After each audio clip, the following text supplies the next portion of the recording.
Good afternoon. Welcome to this Monday edition of Wire to Wire Action. Indeed, Aaron, alongside Racing Rachel, track announcer John G. Dooley. Well, horse players and fans, sunny 80s. Main track is fast, and the Colts are 2-0. Oh my gosh, I was on Best the starts edge since of my 09. seat.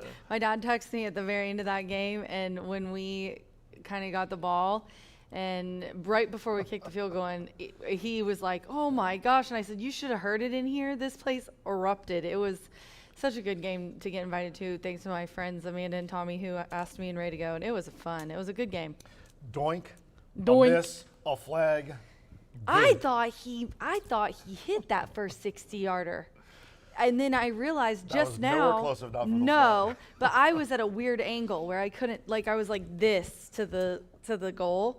And then it all happened so quick that I was like, I don't even care, whatever. We just won by a point. Yeah, But then I yeah. just was talking to Steve, and Steve was like, oh no, he missed that first one. And I was like, gosh, if I would have known that, I'd have really been having a heart attack. Cowboys kicker hits a 64-yarder, and of course we win on that field goal. So great start for the Colts here in 2025, and we kick off at 2:10. So we start off the race week with an all-main track card. We're off the turf course, and before you came down, joining me here, mentioning Saturday into early Sunday morning, a lot of rain obviously in town, and thus we're off the turf course here. Yeah, we did. I got a lot of rain, and I'm 30 minutes north. I don't know how much you guys got downtown. I slept through it all. You slept through it all? Yeah, I know it rained just because I woke up the next morning and everything obviously was wet, but I obviously missed it as well. It was in the middle of the night. And then yesterday it was warm, but it is getting to the end of the meet, and the grass isn't rejuvenating as much. At night it gets really cold. It's not growing as well. So I even texted Tony and I said, what are the chances for tomorrow? He was like, I'm not going to say. He doesn't know yet. This is why our fans need to subscribe to our YouTube channel and watch that live video 24 hours a day. It's You right can there. look You at the would've track saw it. yourself. You said, they're off the turf on Monday. I'll handicap for an all-main track card. Yeah, it's pretty soft right now, but got over an inch. He's going to let me know tonight, but he definitely needs to dry out, and it's not doing so at night because it's getting pretty chilly out. Okay, good time. With that said, let's go downtown Yeah. and check in with our friends at WRTV6 for the official race day forecast. Monday through Thursday cards here at the track. We're fast today. How's the forecast look? From Indy's streaming news leader, this is a WRTV update.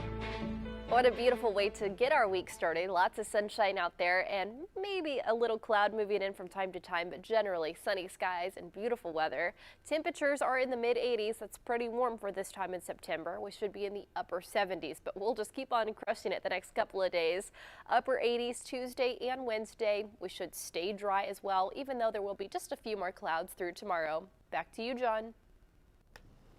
All right, Macy, cheers. We're going to keep on. Macy's crushing it, Lynch. You're all excited about the forecast there. And we've got, and why not? Summer Sunny again. skies here, 80s. And yeah, so looking forward to our racing program here today with 10 races on tap, including those 2 trials for the Sterling Bertram Memorial. Only 1 scratch, so 17 horses will have an eye on the prize for the final for the Sterling Bertram Memorial here on October the 8th of next month as we go through this Monday through Thursday stretch here today. Going back to our Thursday racing program, again, even next week, Monday through Thursday cards before we get to that quarter horse day on the finals for the Sterling Bertram Memorial. But how about Cupid's Runaway? 5-timer at the meet. It was a Randy Klopp 1-2 on the bob. Yeah, Ramos just looked really good with his double Good finish. Thursday too in the meet.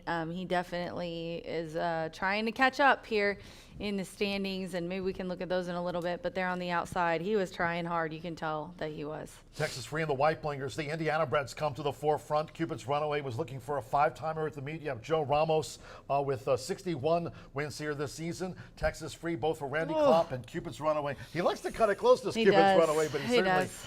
Cupid, son of Cupid, loves it here at the track. Yeah, and I know it's not a huge upset, but still, look at those connections. Ramos, was an open sprint. Klopp. That Yeah, was it was an open open sprint, yeah. race, and it pays $960. So very, very proud. And look at the 3 still too. Klopp 1-2 in that race. Excellent for him. And then we go on to back-to-back winners for Ramos in the 7th race, and he had what was that horse's name? Midnight in Finley. Dom Traces came with a charge on the outside for Declan Cannon, but really a terrific effort here. Midnight in Finley, just digging in for Joe Ramos and just kept on finding. And Dom Traces was always being kept at bay by Midnight in Finley, finishing first. So Joe Ramos, a couple of wins on the card. He's got 61 here this season, 14 down. Fernando de la Cruz tops with 75. Yeah, 1540 looks really good. So, yeah, we could take a look at the standings. Aaron said he has them. Yeah, Darby. Trying to narrow the margin. And Aaron getting together with those graphics. Fernando is 75. Ramos now at 61. And then John just a handful away from Klopp. So that one definitely going to have to keep our eye on. Gennaro, Tim, and Brad round out the top 5, and then after Ramos, it's Marcelino, which you never know with Marcelino. He could end up no telling. Burgos, who is our defending leading jockey, and Evan Roman rounds out the top 5. Between watching the NFL, watched John Harron. He did saddle a couple of horses yesterday on Chicago's South Side to no avail. So he remains on 599 career wins going into our racing program here today. Just Great. I know you were at the shoe, so I was keeping up on. Thank you. On all the horse racing. I don't know what I would do with it. And I also scores. told Big today. I said, listen, when Indiana racing's going on, and we race 5 days a week and on weekends, I'm just telling you right now, I don't know what's going on in the world. I just found out today Nick Luck's going to jump out of a. Yeah, I didn't even know that. I really it's hard to keep track of everything that's going on here and out in the world. You know, Anthony Rizzo retired. You know that, right? No. Dooley's Legends. That's today's contest. Can you make me some notes? Rachel, these are the things that you need to know.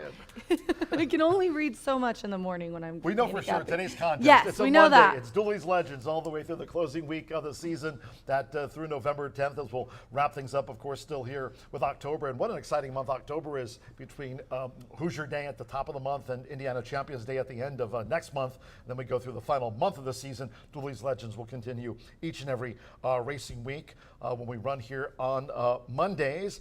And speaking of big days, we got the Bank of America Challenge races coming up tomorrow. So 10 on tap today, including those 2 for the Sterling Bertram Memorial, and the final for those races on October the 8th, that Saturday card. But we've got these big races coming up. I remember last year it was Arbitro for Claudio Barazza went on to compete in the big Bank of America Challenge Championship. So we've got a shot for some of the horses that race here on tomorrow's card to move forward to the Downs at Albuquerque.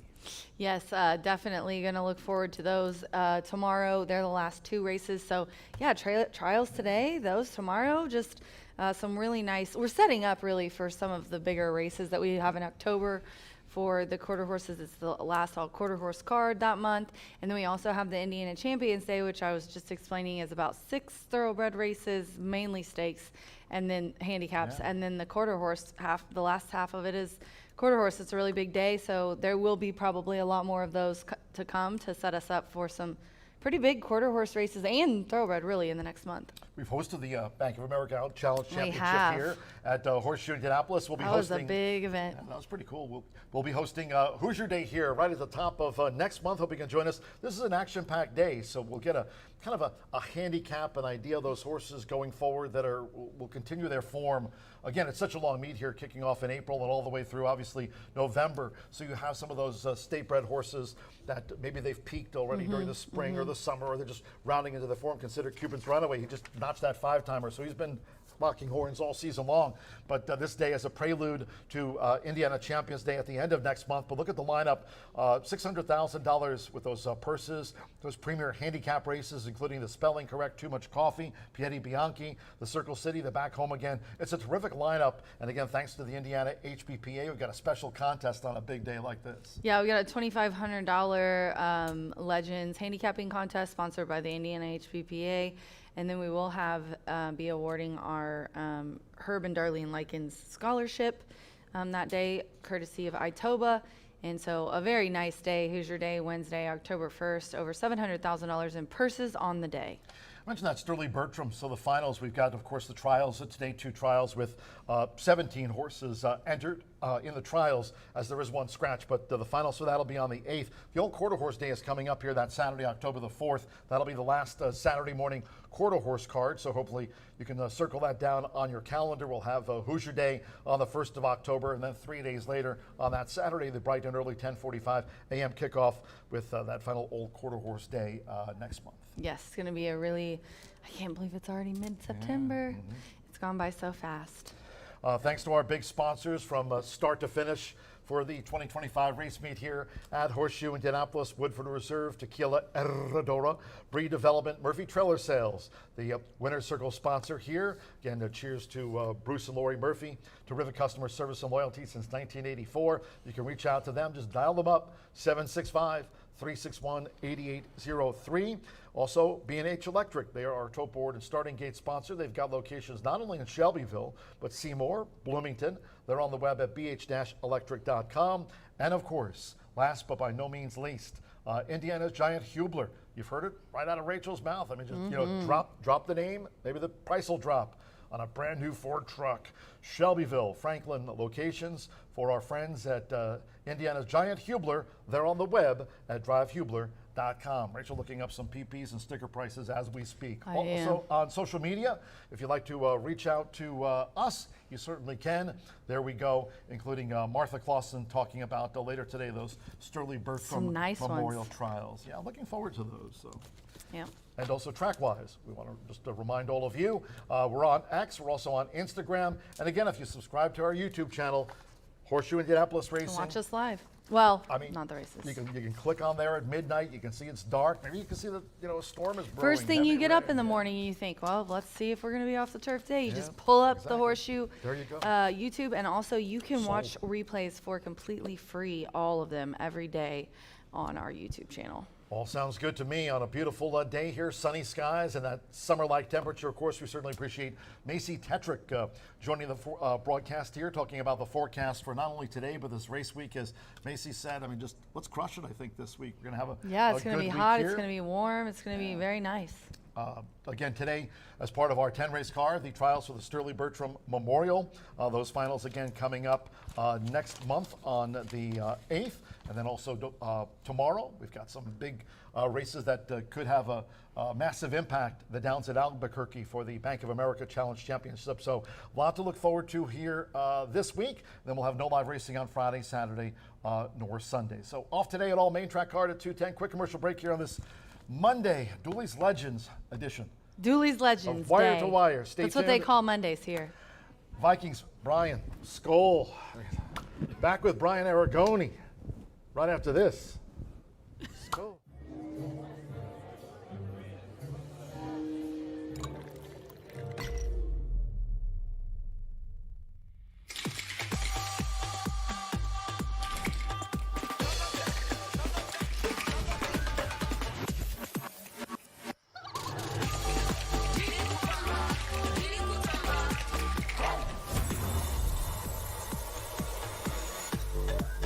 Tequila Herradura. Extraordinary awaits.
Welcome back to the B block here at Horseshoe Indianapolis for Wire to Wire, now 31 minutes away from the opener here at Horseshoe Indianapolis. We've got a great week of racing and a full week of racing here at Horseshoe Indianapolis. Unfortunately, will be on the turf course today. We've got 8 thoroughbred races, 2 quarter horse races, a couple of nice trial races, 400 yards, the classic distance for those quarter horse races on the back end, with races 9 and 10 racing from 2:10 all the way to the 7 o'clock hour here at Horseshoe Indianapolis. You'll have the best in the business signed on throughout. John G. Dooley. We kick it off with 2-year-old fillies all looking for their first career victory. We've got a handful of first-time starters mixed in with a couple of horses with experience. Not too many changes affecting this early pick 5. Mostly affected is the late Fire 5, which will begin in race number 4 with those off-turf events. We are off-turf in races 5, 7, and 8. 5, 7, and 8. And with that surface change, no horseshoe hat trick either. So let's take a look at how I navigated through this first pick 5 sequence. Take you through how I reviewed and analyzed the first 5 races. Make what you want of the ticket or the structure. But in this first race, I think of the horses that are making their debut, this 2-year-old filly, Big Time Trouble, could be the most live. Manny Esquivel, he hasn't raced here all that frequently. In fact, this would be start number 115 on the season. That's been going since mid-April. But when he has come, he's come with an intention to win races, and he's done just that at 18%. I think this Chris Davis trainee can run a little bit. The workouts would suggest that this horse is going to be quick away from the gate, and in this race, it may be all you need. I'm not sure that final eighth of a mile is going to be too kind to Big Time Trouble, but I do believe she will be on the front end, and she should be turning for home, and that's where you want to be in a lower-level maiden claiming race. I want to be on the lead. Hopefully we can get a little brave with Big Time Trouble. Of the horses with experience, I'll also use Myra Quell for CJ Stables and the Asmussen gang. They own and train this Florida bred who gets a ton of class relief today. It appears they are waving the white flag on Myra Quell. I don't always love horses off a layoff getting a ton of class relief, but does make sense in this spot, and then want to go home is very quick. Adam Beschitzer going to be calling the shots. Another one who gets class relief, ships in from Ellis Park, and is very fast, but hasn't found the ability to finish off the races that final 16th of a mile. I'm hopeful the first-time starter can do it at first asking, but debuting for a tag always leaves you with question marks. 2, 5, and 8 for me in race number 1. Race number 2, we kick off that $1 pick 4. It's been a rave this year. 15% takeout allowance. Purse running for $41,000 here, a mile and a 16th.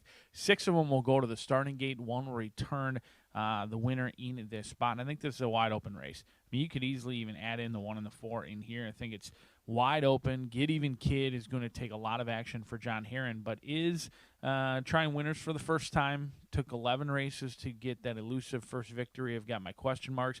I think Midnight Capper going turf to dirt, handled the distance for the first time on August 5th, has proven now to this 3-year-old filly, she's built up enough stamina and endurance to handle 2 turns. I think she could close into it very nicely, along with the 5 and the 6 on the outside. But no true strong opinions, as you can tell. It's a 6-horse field. I use 4 of them. Ticket Police will be all over me for my usage of that many in a 6-horse field. Race number 3, no scratches, no changes. Again, a common theme throughout the early portion of this card, so enjoy it while it lasts. 7 horses will enter the gate. 3-year-old fillies and upwards looking for their second career victory in here. I'm going to key in on 3 horses in this spot, 3, 5, and 7. So Vacoma Manser at 10-1. Easy winner last time out for John Ortiz. The 3-year-old filly has to take on older in this spot, but she was very impressive last time. Ever Loving could be the quickest of the group. Marcelino Pedrosa Jr., Tom Amos. This is a horse, the only horse that Amos has sent over that has actually won, and won here on Indiana Derby Day as well. This horse usually trains very well, doesn't always run as well as they train, but is incredibly fast. We'll see if the Morning Glory can get the afternoon money today with Ever Loving, and then the horse to beat is probably late to the game. Bob Medina, Manny Esquivel, and here the Medina gang own and train. This is a Kentucky bred who was eased last time out in a much tougher event. Manny Esquivel going to be aboard for Bob Medina. I think late to the game could be a win wager candidate in here if anywhere near that 8-1 morning line price. 3, 5, and 7 for yours truly in race number 3, which leads us to not only the late Fire 5, but also the hammer time of the day. Going to be a single in both the early and the late, and it's not just because Ease Magic has a name similar to Mr. Eric Helster, my boss who signs the checks, but Ease Magic always been one of my fan favorites, a horse who's as consistent as they come, even at the age of 5. Now, she's still going good. She showed good speed, fought on right through the line off of a lengthy layoff. She had every reason to wave the white flag and quit. She did not. I think she's the controlling pace in here. Fernando de la Cruz going to stay aboard. Ease Magic should be a little bit more tight, a little bit fitter today, and I think it's her race to win and lose. She's a 4-time winner from 11 starts. She goes second off the layoff. The layoff was a concern, but all those concerns were eased with her effort and performance on August 20th. I think she's strictly the horse to beat and going to be a single for me in both the early pick 5 and that late fire 5. Race number 5, off-turf event in here. Scratch numbers 1, 5, 7, 11, 12, and the 9 as well. Red Rose Rockin' was a late scratch. So 1, 5, 7, 9, 11, and 12 out of this event. 1 mile on a fast main track. I'm going to go 2, 6, and 10 in this spot. La Orgalusa is going to take a ton of action. Throw those morning lines out when the surface changes. Not really fair or comparable to continue to use morning lines. I think this is your likely favorite. Was bet down to 4 to 5 in a similar off-turf event. Ran a huge race, a 71 buyer, which is almost double the previous buyer top. Pretty darn close. This horse, did they freak on the slob? It wasn't the first time trying this slob. Just ran a huge effort. Buyers can be misleading a little bit, so I think La Orgalusa is in maybe deeper waters today, but could run away and hide again. I Made It as a horse who certainly has upside. This is a horse who's been routinely entered on the dirt, was going to try the turf today for the second time in the career. I like that this horse is more dirt experience, 3 wins on a fast main track. Lost to Brittany's Golden Faith, who was well meant that day, was bet down to about 3 to 5 when it was all said and done, and Beach Dancer was actually 6 to 5 that day. So those two took the lion's share of the wagering, which is why I Made It was 35 to 1. Not necessarily a crazy long shot, just computers and players alike determined that that was ultimately a 2-horse race, which is what it turned out to be. I Made It was only beaten by 4 lengths that day at 35 to 1. Before that, a game victor over Enchanted Melody, the 4-year-old filly. She's been determined. She gets class relief today, and I think she's a certain player in here in the 10 greatest moment. You never want to get knocked out by Joe Davis when he teams up with Miguel Casares, owner-trainer combination that's done very well here at Horseshoe Indianapolis, the 2-time winner, getting the first start since July 16th of earlier this year. Lost to No More Fake News, ran a good second, was looming large kind of on the outside. Looked like they may win, but No More Fake News relied on that back class and got the job done in a race that was fairly underwhelming from a visual standpoint in the slot, but has been given time off, likes this track, is 3 for 6 in the exacta here at Horseshoe Indianapolis, and you've got a trainer combination that I just don't want to lose to. So I'm going to throw in that long shot price in here. We'll see what they go off when it's the call to the post in the 5th race, kicking off that late Itoba pick 4 as well. We've got 10 of them on a Monday here at Horseshoe Indianapolis. We may be off the turf, but still plenty of opportunity to make some money. So sit back, relax, and enjoy your afternoon. Good luck today.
Good afternoon from Horseshoe Indianapolis.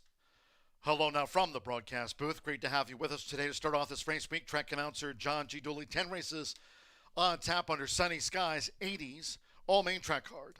Main track fast. We're off the turf. Main track fast, if you have your programs close by.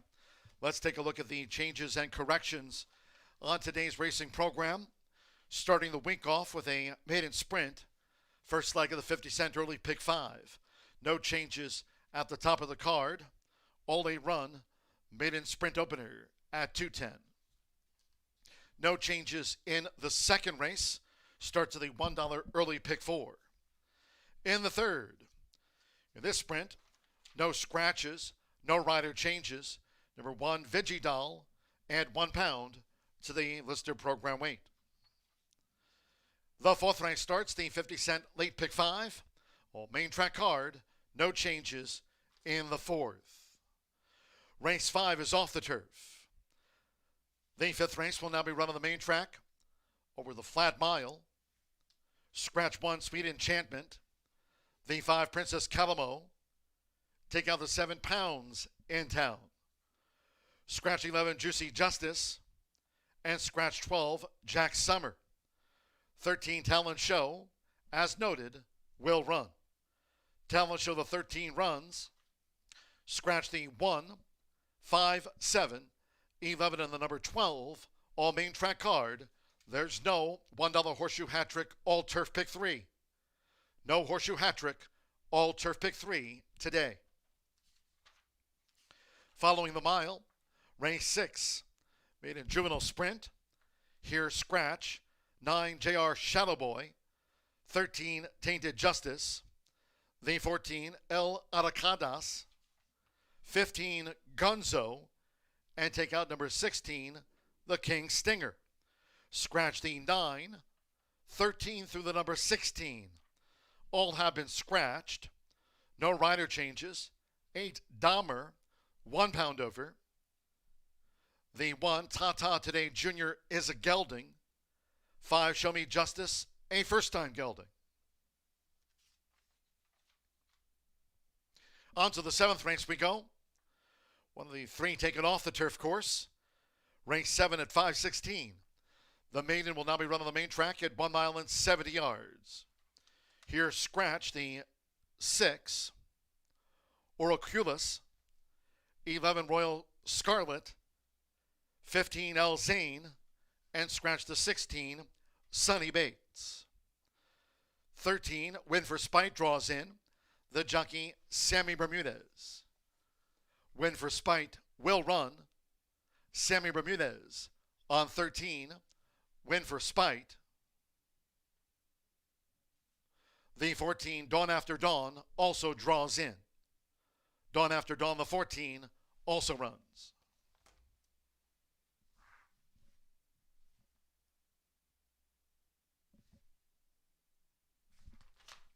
In the 8th race, off the turf, starter will be run on the main track at 1 mile and 1/16. Scratch 2, Can't Beat the Rock. 3, Breakwater. Take out the 14, Ransomware. Scratch the 15, Backyard Justice. 17, Count of Amazonia. Take out the 12, Kygo. 14, Epimethium. Scratch 15, Del Mo. And 16, Driftwood. 13, King Valerio, runs as a main track only for Karen Whittick. The MTO, the 13, King Valerio, will run. Scratch the 2, 3, 4, 5, 7, 12, 14, 15, and Driftwood, the 16, all have been scratched. The first of 2 trials for the Sterling Bertram Memorial. Quarter horse stakes trials over the 400 yards. All main track card fast. There's no wind. In the 9th, scratch the 4, CV Sky Kiss. Number 4, CV Sky Kiss has been scratched. 5, Beach First is 3 over. And the second trial of the Sterling Bertram Memorial, race 10 to close us out at 6:43. 400 yards, no wind fast. 10th race, no scratches, no rider changes. Number 9, Apolitical Mission, 3 pounds over the program weight. Sunny skies, summer like 80s. All main track card. We're off the turf. Main track label fast. Horses in the walking ring for the maiden juvenile fillies sprint opener. Starts the 50-cent early pick 5. Low 11.99% takeout on both pick 5s featured on a 10-race card. Post time, 9 minutes away.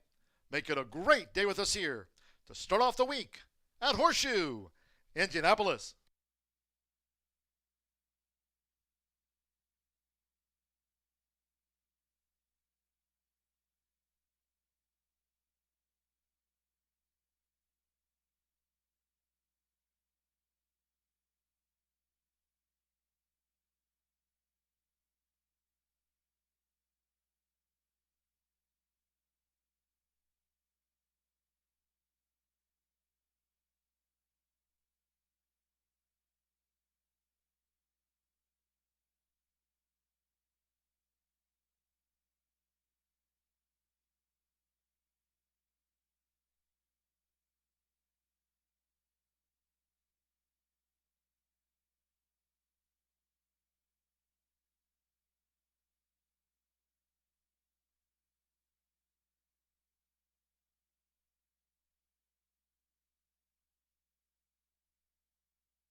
Horseshoe Indianapolis paddock judge, Brandy Bell, with a call for riders up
Maiden 2-year-old fillies stepping onto the track for the first. This race will be run at 5.5 furlongs. Main track fast, all main track card. We're off the turf. Main track fast on this 15th of September. No changes here at the top of a 10-race card. All day run. Exacta, trifecta, superfecta. Opening maiden juvenile filly sprint starts our rolling doubles pick threes, and the 50-cent early pick 5 starts here. Fast track, 2 minutes to post time. 2 minutes.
We're less than 1 minute away from post time. Start to the 50-cent early pick 5.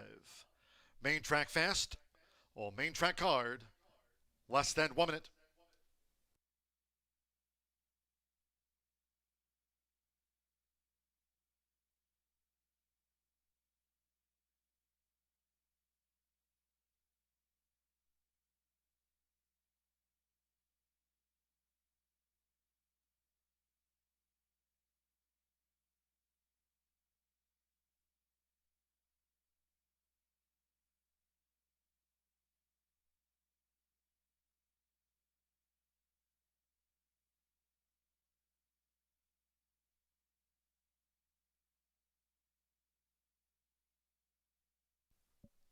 The horses are approaching the starting gate.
The horses have reached the starting gate.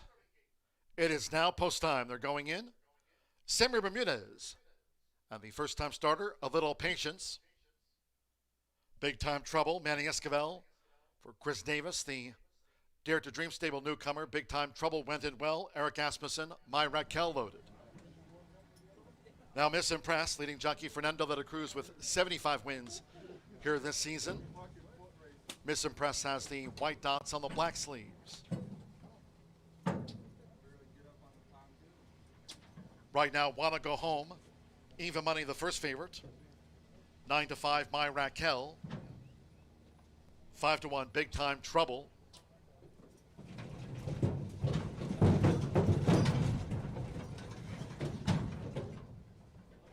A Little Patience was fractious there in the starting gate. A Little Patience, waiting for Miss Impress. 49-1 on Miss Impress, with the meet leader Fernando de la Cruz.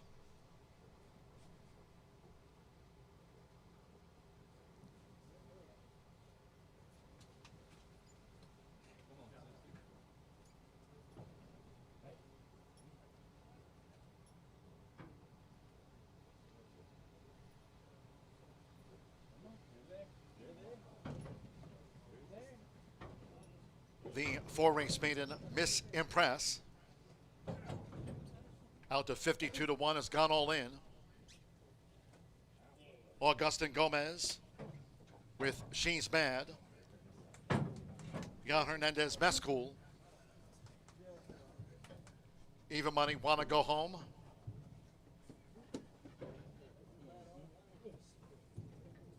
$75-1 odds on Mescool.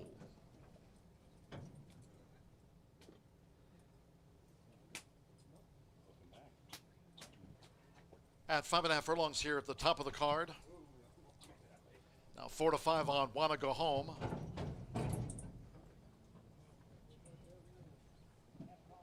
One back. That's the first favorite. 4-time started Wanna Go Home. Adam Beschizza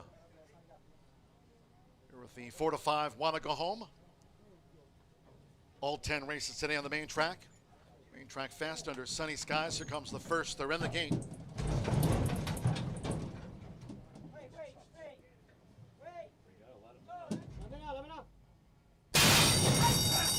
Winging, running out Horseshoe Indianapolis, and the newcomer Big Time Trouble was slow to go. Drifts back to last. Wanna Go Home in the white cap, sharply away for Adam Beschizza. Mescool has early interest, and toward the inside is My Raquel in the yellow helmet, right there running in third. On the outside is Final Shippin', who's making headway past the half-mile pole. Miss Impress is running in fifth. She's Fast is back in sixth. Then toward the inside, the first-time starter, A Little Patience, and Big Time Trouble trails here in the Monday opener as they round the far turn. It's Wanna Go Home. Quarter 22.43 seconds. The odds-on first favorite, Wanna Go Home. Now on the edge of the quarter pole, leads here by 2 to Final Shipment. Miss Impress in third. She's Mad with My Raquel. Then Mescool, Big Time Trouble, and on the far outside, A Little Patience as these maiden 2-year-old fillies straighten away. With the rail, it's Wanna Go Home. One more furlong to go as Final Shipment is launching a charge now for Gabriel Saez. And Final Shipment has taken the lead past the 16th from Wanna Go Home. Myra Kell is back in third. Miss Impress in Big Time Trouble. Final Shipment first by 3.5. Wanna Go Home was the runner-up. Myra Kell third. And Miss Impress finished fourth.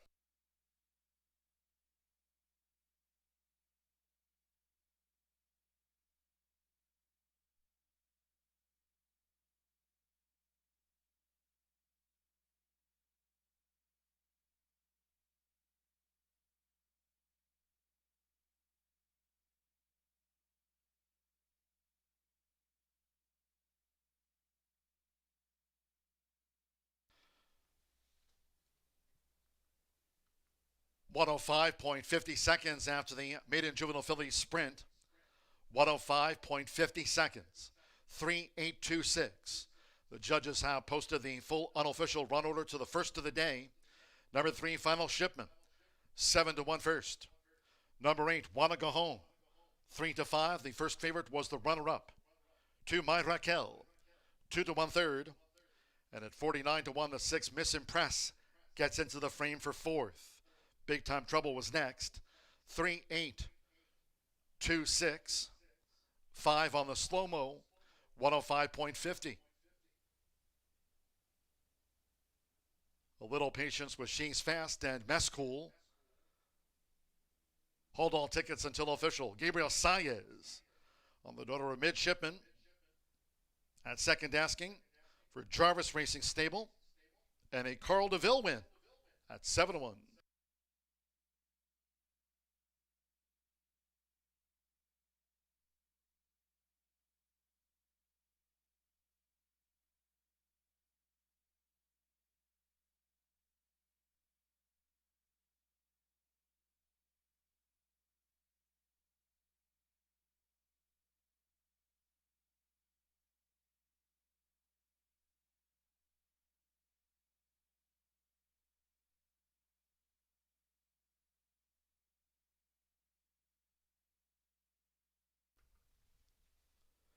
Returning to the winner's circle, the 3, Final Shipment with Gabriel Saez. Final Shipment is a 2-year-old bay filly by Midshipman. Out of Final Adventure by Orb. Carl DeVille trains for Jarvis Racing Stable LLC of Ronnie and Wendy Jarvis. Horseshoe Indianapolis congratulates the winning connections of Final Shipment out to the maiden juvenile fillies ranks at second asking.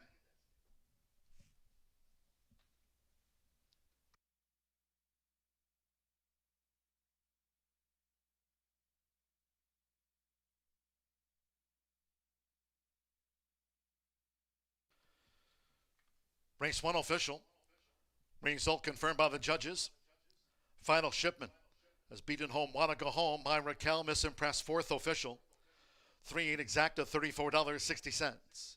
50-cent trifecta, 3-8-2 and even $16. With Miss Impress fourth, 10-cent superfecta, 3-8-2-6, paid $20.99. In the maiden, favorite, second, all eight ran, fast track, 105.50 seconds. Race 2 is 21 minutes away.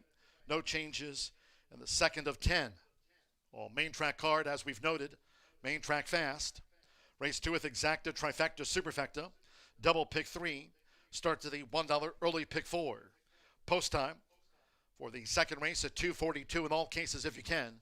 Please do try to make your Horseshoe Indianapolis selections and wagers today early. Thank you. Coming up in just a moment, our first race replay of the maiden juvenile filly sprint. Hope you had a bet on Final Shipment.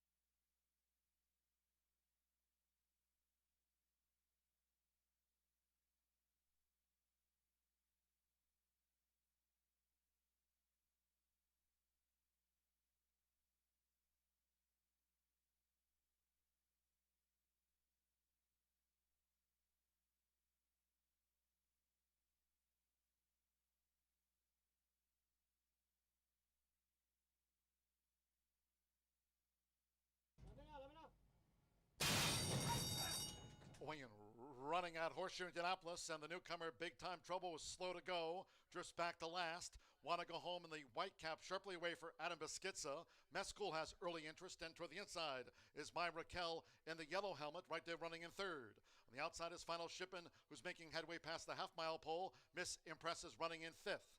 She's Fast is back in sixth. Then toward the inside, the first-time starter, A Little Patience, and Big Time Trouble trails here in the Monday opener. As they round the far turn, it's Wanna Go Home. Quarter 22.43 seconds. The odds-on first favorite, Wanna Go Home. Now on the edge of the quarter pole, leads here by 2 to Final Shipment. Miss Impress in third. She's Mad with My Raquel. Then Mescool, Big Time Trouble, and on the far outside, A Little Patience. As these maiden 2-year-old fillies straighten away with the rail, it's Wanna Go Home. One more furlong to go as Final Shipment is launching a charge now for Gabriel Saez, and Final Shipment has taken the lead past the 16th from Wanna Go Home. My Raquel is back in third. Miss Impress and Big Time Trouble. Final Shipment first by 3.5. Wanna Go Home was the runner-up. My Raquel third, and Miss Impress finished fourth.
2025 Global Symposium on Racing. It's the premier networking event of the year. Connect with the who's who of racing. Collaborate face-to-face with key decision makers. Be a part of the international conversation. Discover the latest technology and innovation. Join us December 8th through 10th. Register at racingsymposium.com.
We are 10 minutes to the second race here at Horseshoe Indianapolis. And why do I keep doing this? I keep saying when Gabe comes in to ride, especially maidens, he wins. He keeps beating me.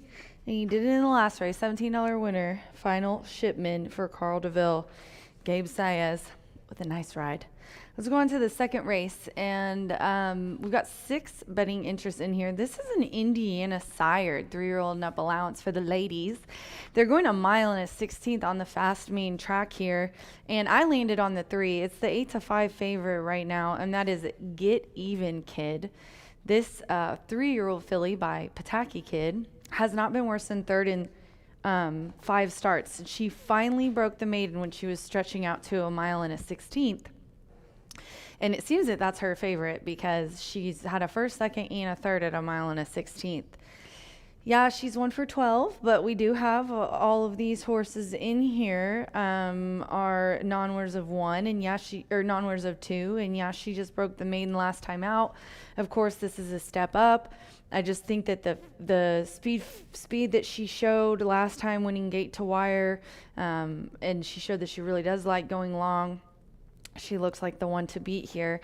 She gets Alberto Burgess, our defending leading jockey from last year, aboard for John Heron, who is second in the standings right now. But she's a good looking 3-year-old filly. She's got her ears up. She's got her blinkers on, and she looks ready to go. She's definitely interested in what's going on, but she's not, too antsy there.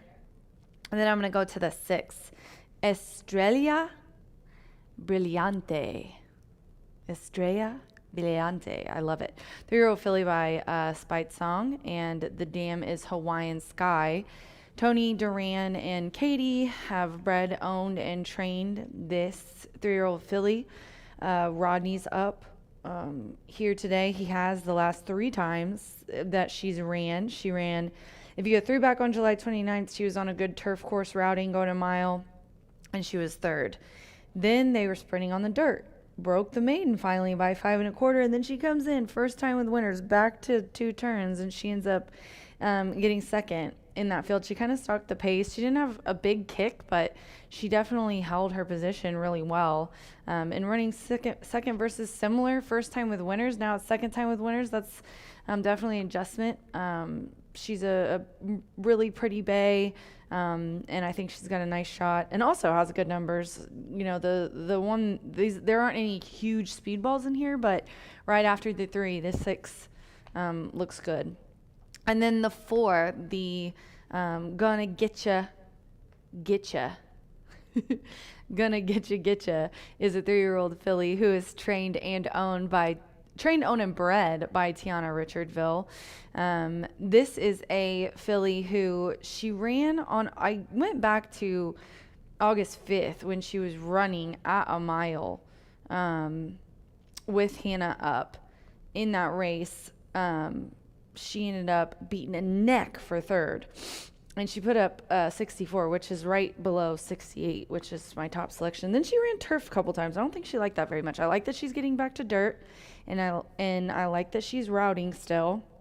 I think she might even like the mile and 16th at a distance as well, because she did have one race on the slot back in May that was at a mile and 16th that she won by 9 1/4. That was the maiden breaking win, 9 1/2 actually. So I think Hannah and Tiana are gonna have a good day. I think they've got a nice shot later in the 4th with Hot Middles, but I think she's gonna start here with Gonna Getcha for Tiana. That's going to round out my trifecta, but I've got the 3 on top in this race. Get even, kid. Good luck.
The horses call post right now for the second race.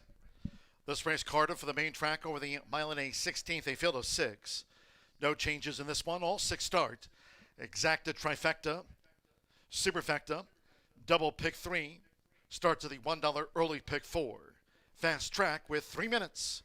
2 post time.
Less than 1 minute 2 post time. Start to the $1 early pick 4 at hand. Fast track. You have less than 1 minute.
The horses are approaching the starting gate.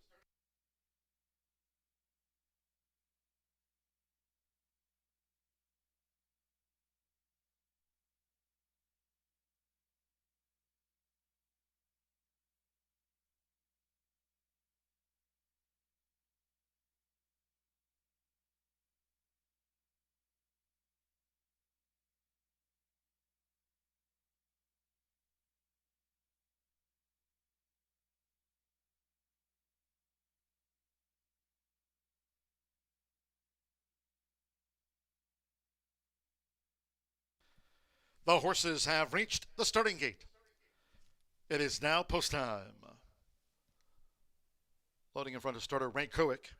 Evan Roman with CV Wicked Notional. CV Wicked Notional first in. Luis Contreras with Midnight Caper coming up.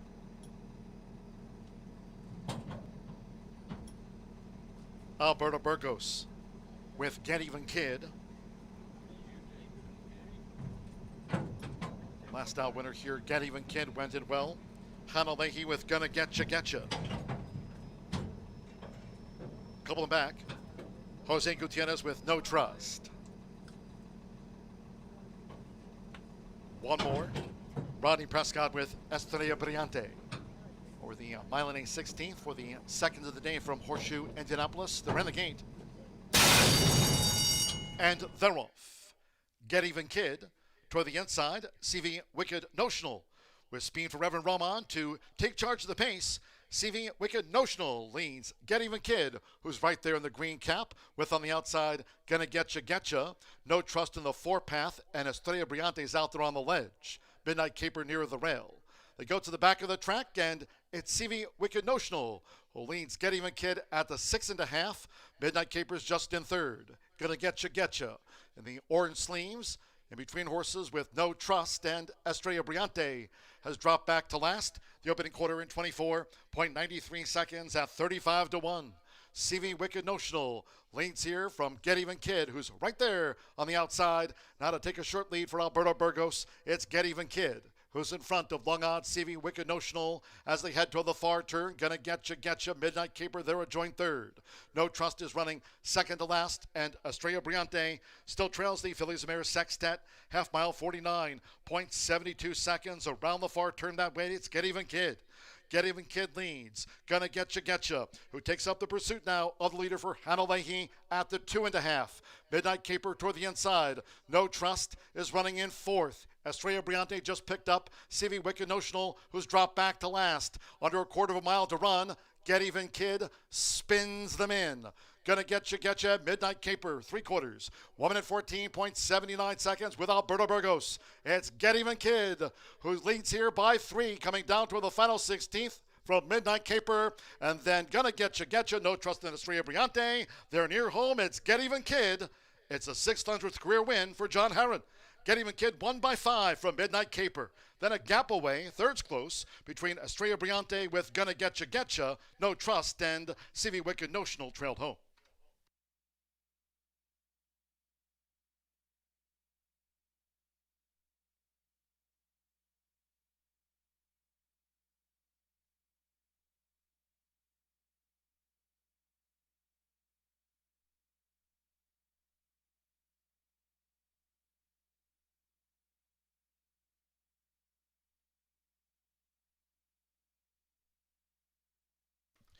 $146.70. 3-2, then a show photo. 3, Get Even Kid. 5-2 first. Number 2, Midnight Caper. At 2-1 was second. Here's the slow-mo. Stand by for the third and fourth from the judges. Daughter of Pataki Kid. Get Even Kid. For Herron Thoroughbreds, trainer John Herron with his 600th career victory. Slancha John.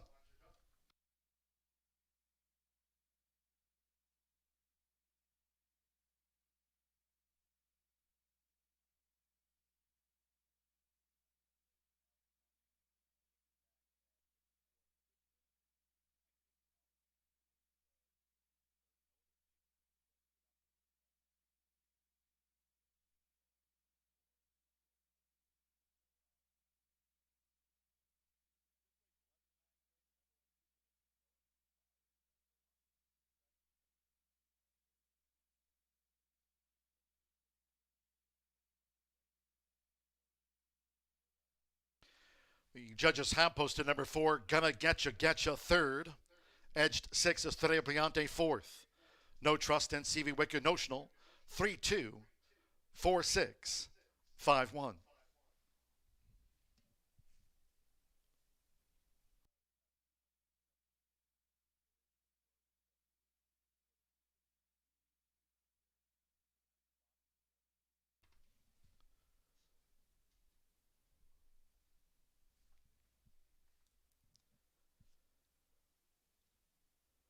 Returning to the Murphy Trailer Sales Winner Circle, number 3, Get Even Kid with Alberto Burgos.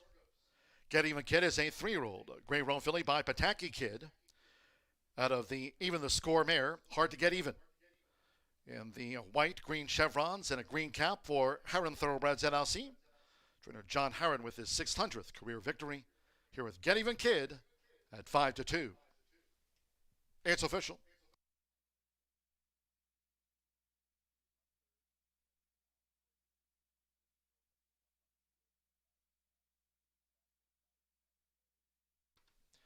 The 3-2 exacta paid $28.20. 50-cent trifecta 3-2-4, $17.75. 3 and 3 of the opening double, combining final shipment with Get Even Kid, $67 even. Estrella Brillante ran fourth. 10-cent superfecta 3-2-4-6 paid $5.38. All 6 started 146.70 seconds. 21 minutes away, race 3, distaff sprint. No scratches. No rider changes. Number 1, Vigidol, 1 pound over. The listed program weight there. All 7 start. Exacta, trifecta, superfecta, double pick 3. Post time will be at 3:13.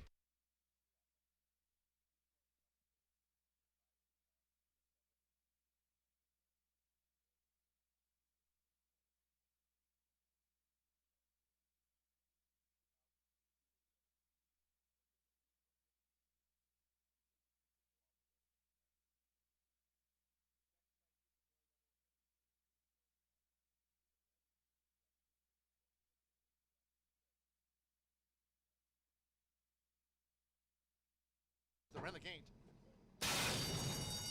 And they're off. Get Even Kid toward the inside. CV Wicked Notional with speed for Reverend Roman to take charge of the pace. CV Wicked Notional leads Get Even Kid, who's right there in the green cap, with on the outside Gonna Getcha. No Trust in the forepath, and Estrella Brillante is out there on the ledge. Midnight Caper near the rail. They go to the back of the track, and it's CV Wicked Notional who leads Get Even Kid at the 6.5. Midnight Caper's just in third. Gonna Getcha. In the orange sleeves, in between horses with No Trust, and Estrella Brillante has dropped back to last. The opening quarter in 24.93 seconds at 35-1. CV Wicked Notional leads here from Get Even Kid, who's right there on the outside. Now to take a short lead for Alberto Burgos, it's Get Even Kid, who's in front of long odds CV Wicked Notional as they head toward the far turn. Gonna Getcha. Midnight Caper there a joint third. No Trust is running second to last, and Estrella Brillante still trails the Fillies Mare Sextet. Half mile, 49.72 seconds around the far turn that way. It's Get Even Kid. Get Even Kid leads. Gonna Getcha, who takes up the pursuit now of the leader for Hannah Leahy at the 2.5. Midnight Caper toward the inside. No Trust is running in fourth. Estrella Brillante just picked up CV Wicked Notional, who's dropped back to last. Under a quarter of a mile to run. Get Even Kid spins them in. Gonna Getcha. Midnight Caper, 3/4. 1 minute 14.79 seconds with Alberto Burgos. It's Get Even Kid, who leads here by 3, coming down to the final 16th from Midnight Caper. And then Gonna Getcha. No Trust in Estrella Brillante. They're near home. It's Get Even Kid. It's a 600th career win for John Heron. Get Even Kid won by 5 from Midnight Caper. Then a gap away, third's close, between Estrella Brillante with Gonna Getcha. No Trust, the Renegade.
We are 11 minutes to the third race here at Horseshoe Indianapolis. A really nice ride by Alberto Burgess to get the 3 Get Even Kid home for John Horan. Let's roll into this next race here. It's a filly mare 3-year-old and up allowance. And this is open company. 7 lovely ladies are going postward here in about 10 minutes. And I'm going to go with the rail here on top, the even money favorite, and that is Bidgy I think.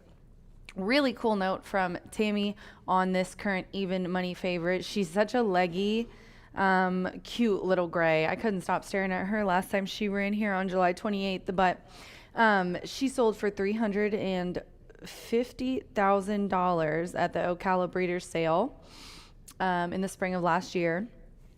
And her brothers and sisters race, but was nothing spectacular. However, her third dam is the mother of Fusiachi Olay, and that is also the same connections as Fusiachi Pegasus. Olay went on to stand stud in Australia, won 5 races, made about $1.5 million. So Olay is now 28 years old, and he was bred at Shade Farms, the same place that purchased former Indiana Horse of the Year Lady Foghorn upon her retirement when she was sold at the Keeneland sale. So I just love those great connections for Vigidal. This is a 3-year-old filly by Vacoma, and she was 3rd last time on the slop sprinting here. She gets a fast track today. She took some time off. That last race, she had a 76. If you go back to last September at Kentucky Downs on the turf, she would have a very respectable 78 and an 81 sprinting in a 3rd with Jose aboard at Saratoga last year. But Keith gets the mount for Steve Asmussen, and they team up, and I think this one needed maybe a little bit of a layoff, 49 days off. But yeah, I think getting a fast track, sprinting, a little bit of time, and then if you look at all these works that she's had since then, I think this August 7th, 4 furlongs, 49 breezing was pretty good. And then, just one recently of September 5th that didn't jump off the page, but still good. This one is owned by CJ Stables. And then we'll go to 4. Truth or Consequence. Truth or Consequence is 12-1 right now on the tote board. Gotta love that name. Walter Rodriguez is aboard here for Colby Williams. This is a 3-year-old filly by Tom's Detats, Harlan's Holiday Dam, owned by T&G Farm of Kentucky, bred by T&G Farm and owned by Alicorns as well. So this horse has raced here a couple times, comes to Indiana from Kentucky Circuit, and goes to a straight maiden special weight off of a couple of pretty close maiden claiming for 30s at Ellis and Churchill. Comes here and wins by 4 very nicely, even after a little bit of a bobble at the start. Ran at 5.5 on August 25th versus winners for the first time. It was 4th, but only by a length and a half. She has early running style, and she was the beaten favorite the last time and a couple before that. Just the maiden breaking win. So I think she's got a good shot here. She's got that early speed that I think will favor her in here. Honestly, other than her, it's really her and maybe the 5 and the 6, I think, that are probably going to go. It really pained me to leave the 5 out, Ever Loving. If you're going to bet a super, I would, but I'm going to go to the 6 now. God, that 4 looks really good on her toes in the paddock. The 6 is 9-2, and that is Sweet Scorecard. Bet Mitch, get rich. Mitchell Merle is aboard here for Tim Eggleston, and they have had quite the success together this meet. And they're riding here today. This 3-year-old filly, also by Vacoma, the 1 and the 6. Matt Kiewitkowski is the owner. They just won a really nice handicap here last Wednesday, and this one has been in some tough allowances. Optional claiming for 75. We're in just the allowance for 46 today. Like sprinting, like standing in dirt, was 2nd and 3rd. It's just one that just on paper fits in with this group. You really can't leave out. And I think it's facing easier here. You got high percentage trainer with Tim. jockey with Mitchell, was the beaten favorite last time, and he's got 22% when he's the beaten favorite. Also, as I said, I think maybe the 4 and probably the 5 and the 6 will send with the early speed, but definitely a very nice filly who also has had over 2 months off. Her last start was June 24th, so maybe could use that. You go through some of these works. They don't really jump off the page, but she's going 5 furlongs, 4 furlongs here. All 4 longs. She put up a 47-3. None of them are really crazy, but just nice, consistent works coming into this race, and you love to see that. 146 for me here in the third race at Horseshoe Indianapolis. We're just 5 minutes to post. Good luck.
The horses stepping onto the track for the third race. Here a filly sprint over the 6 furlongs, a field of 7. All 7 fillies run. Number 1, Vigidal, 1 pound over. Exacta, trifecta, superfecta, double pick 3. 3 minutes to post time.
We're less than 1 minute away from post time for this Philly sprint.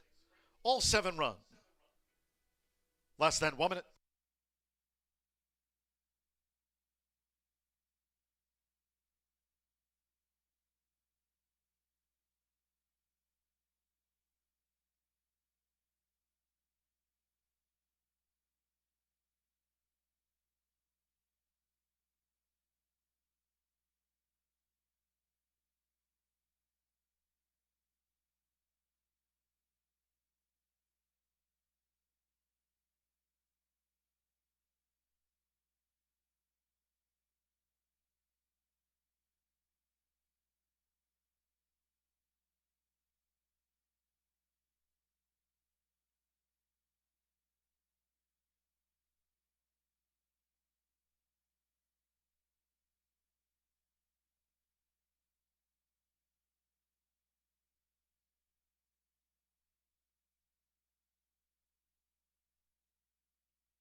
The horses are approaching the starting gate.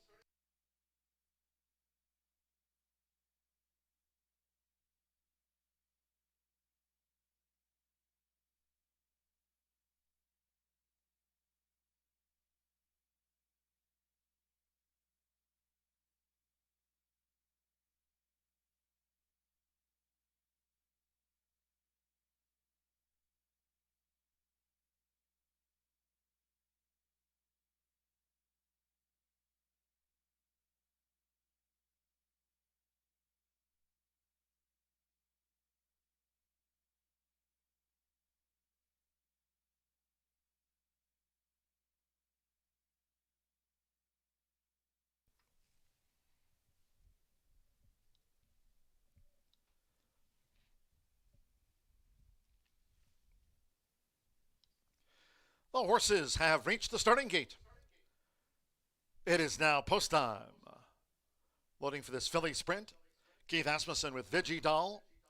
Walter Rodriguez, Truth or Consequence. Both went right in. Rogelio Miranda, La Marinera coming up.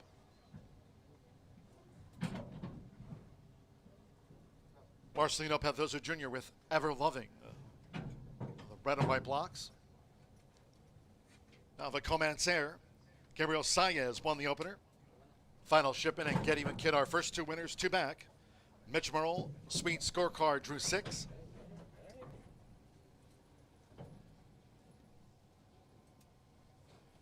Vigi Doll, 3-2 favorite. Over the 6 furlongs, fast track, 1 more. Manny Esquivel with Late to the Game. First runs in Oaklawn Park for Late to the Game. They're in the gate. They're off and sprinting. Fast start for Sweet Scorecard. Right there is Truth or Consequence. Toward the inside, Vigi Doll through into third as they make this dash toward the half-mile pole where Truth or Consequence has emerged in front for Walter Rodriguez. And then comes the Comancer running in fourth. On the outside, Ever Loving. It's a break of 8 more to the trailers Late to the Game and La Marinera. They make their way into the far turn, and it's Truth or Consequence. Takes them through a quarter in just over 22 seconds. Truth or Consequence as they sail to 3 furlongs from home. Right there, a Sweet Scorecard with Truth or Consequence head to head. Now on the edge of the quarter pole with Ever Loving running in third in the red cap. To the inside is Vigi Doll. Put to pressure now to gain by Keith Asmussen. Volcomancer strains away in fifth. It's Sweet Scorecard who leads into the stretch. We trail back to La Marinera and Late to the Game. Half mile 44.91 seconds with the rail for Mitchell Merle. It's Sweet Scorecard who has a 4-length lead and a 16th to hold on for Truth or Consequence. Volcomancer is coming with a late charge. La Marinera and Late to the Game. Here's Volcomancer for Gabriel Saez. Volcomancer over Truth or Consequence in a driving finish. La Marinera Late to the Game and Sweet Scorecard.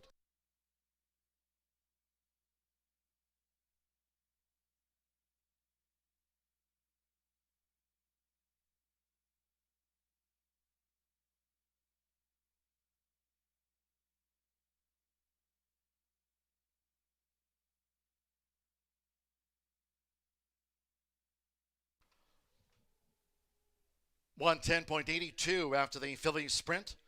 110.82. Photos, hold all tickets.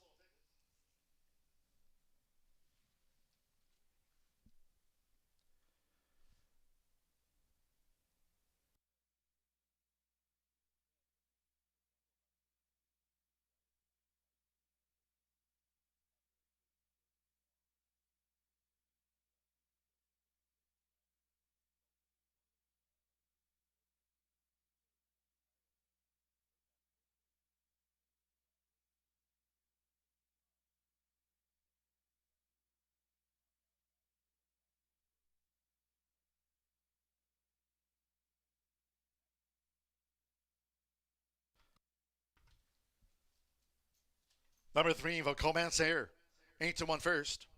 Number 4, Truth or Consequence at 4-1 second, game effort.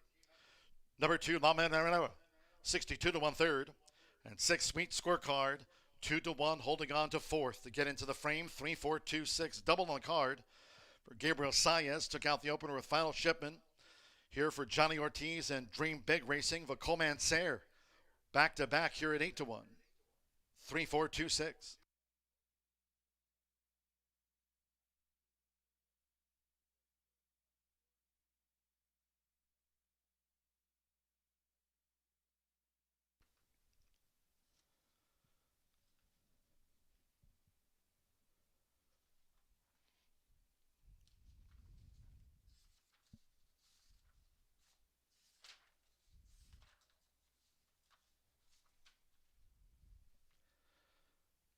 Returning to the Murphy Trailer Sales winner circle, the 3, Vocomancer, a running double for Gabriel Saez.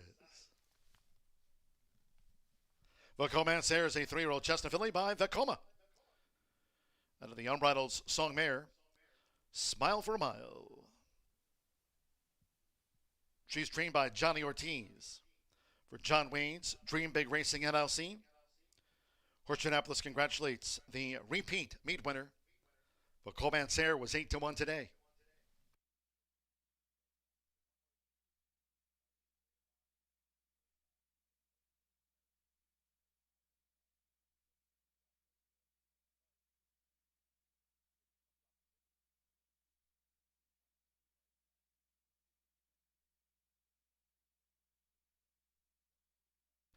Race 3 official. 3-4 exacta. Paid $71 even. The 50-cent trifecta, 3-4-2, $249.65. 3-3 double, $118 even. 10-cent superfecta, $145.32. Sweet Scorecard finished fourth. And the 50-cent pick 3, 3 with the 3 with the 3. Final shipment to Get Even Kid to Vocomancer for the first pick 3 on the card. 3 with the 3 with the 3. That paid out $247.15. And the Phillies sprint, all 7 ran. 110.82 after the running of race 3. Race 4, the next sprint, no changes, all 8 run. No changes in the 4th of 10 carded. Sunny 80s, fast track. We're off the turf. Post time, 3:43.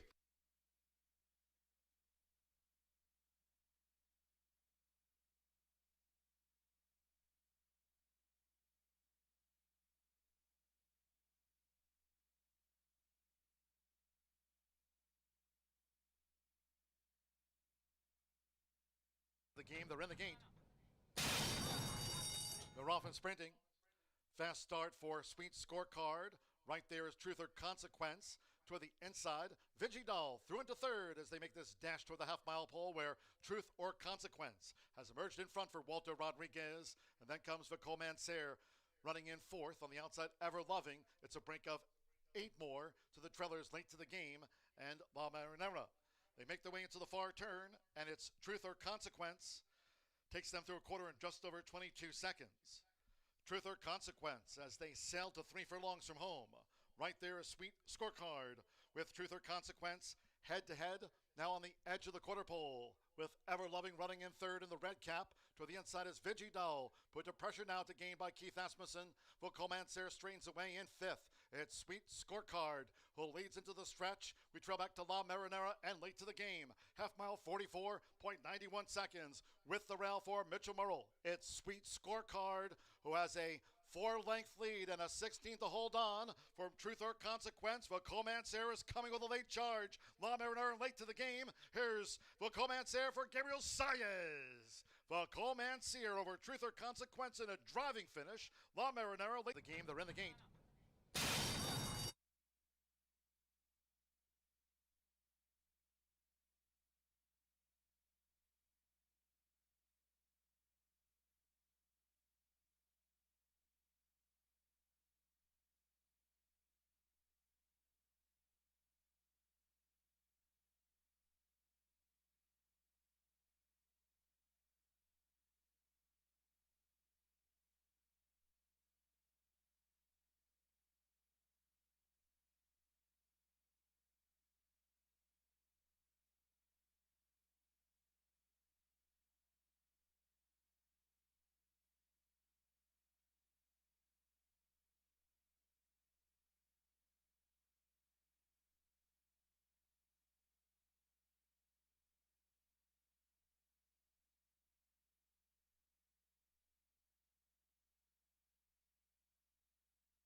When it comes to horse racing, you can never have too much information.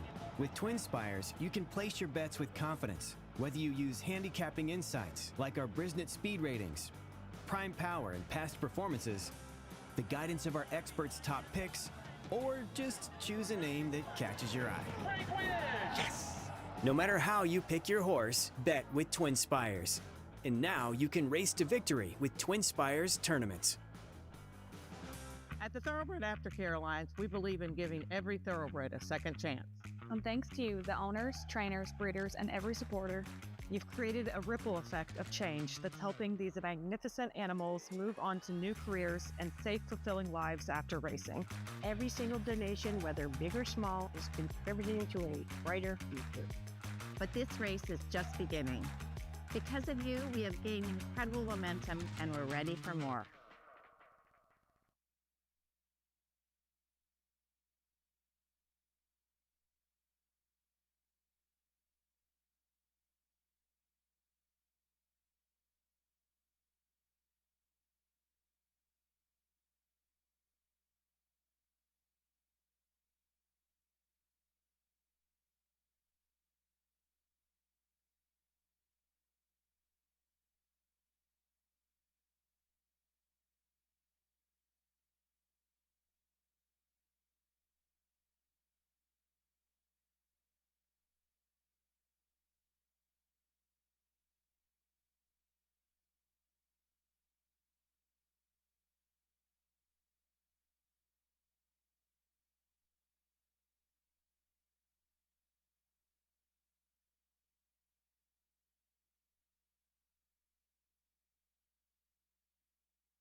Minutes to the fourth race here at Horseshoe Indianapolis, and we have another allowance. This one's an optional claiming for 20, and it is for Indiana breds, fillies and mares. And we don't have any scratches in here. Turf racing starts in the next race, and honestly, the races are pretty good, but we are only on the dirt. I figured the 7 would be the favorite, heavy favorite at 6-5. I'm going to try to beat that horse, Ease Magic, with Hot Middles. I get a little heart by her name because her and Hannah together are so cute. I got to interview them back in the barn, and I'm telling you, Middles just really loves Hannah. You can tell she paws at her when she comes to her stall. And normally all the horses are obsessed with Tiana, their trainer, but Hot Middles is definitely favors her jockey, Hannah, and she's aboard here as well. She's rendered all of her victories. She started out the year really, really well in allowances. She had 3 wins in a row, including the Hoosier Breeder sophomore. The wind blew my page over, and I was like, wait a second. The last 2, however, have been route races. I just don't think she definitely did not like the grass. And then she tried a 1.70 miles last time. I just think that it's going to be a completely different horse. I figured people would ignore her, seeing as her last 2 efforts, but she's back to sprinting. She gets a fast track today.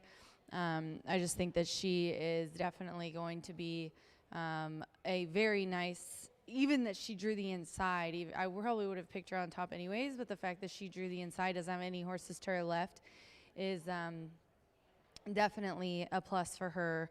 I think she's going from handicaps to back down to allowance ranks. She's the beaten favorite last time. She's 33%. Tiana is out of smaller numbers, but so yeah, she's returning to a sprint. She's got one of the best numbers at today's group, and Hannah also has had 3 wins last week and a second. This horse also has a pretty nice work coming into this race, September 2nd. 4 furlongs, 47-3 breezy, 2 of 58. And then we're going to go to the 7, the favorite right now at 6-5, Ease Magic, who was right there in front of Hot Middles. Fernando de la Cruz is war for Joe Davis, and man, have Joe and Fernando gotten together for some nice wins. So going from the inside kind of towards the outside here, but I still think this 5-year-old mare's got a pretty good shot. I mean, she just came out on August 20th. She probably needed one. She still got third in a very similar race. They were going 6 furlongs that day. They're going 5.5 today. At this specific distance, she has never finished out of the money. 4 starts at 5.5, and she's had 3 wins and a third. She's got that nice early turn of foot. And really, I think Joe can I think you can tell by these races, since Joe got her from Mike Maker, he's put her in just a few. He's not running her all the time. He ran her a few times in the spring. He ran her a few times in the last half of the meet, and that was it last year. And look at her 2024 percentage. I mean, she only ran 6 times, but she was 5 times in the money. 2 wins, 2 seconds, and a third. So I guess she's kind of the classy one of this group, I believe. I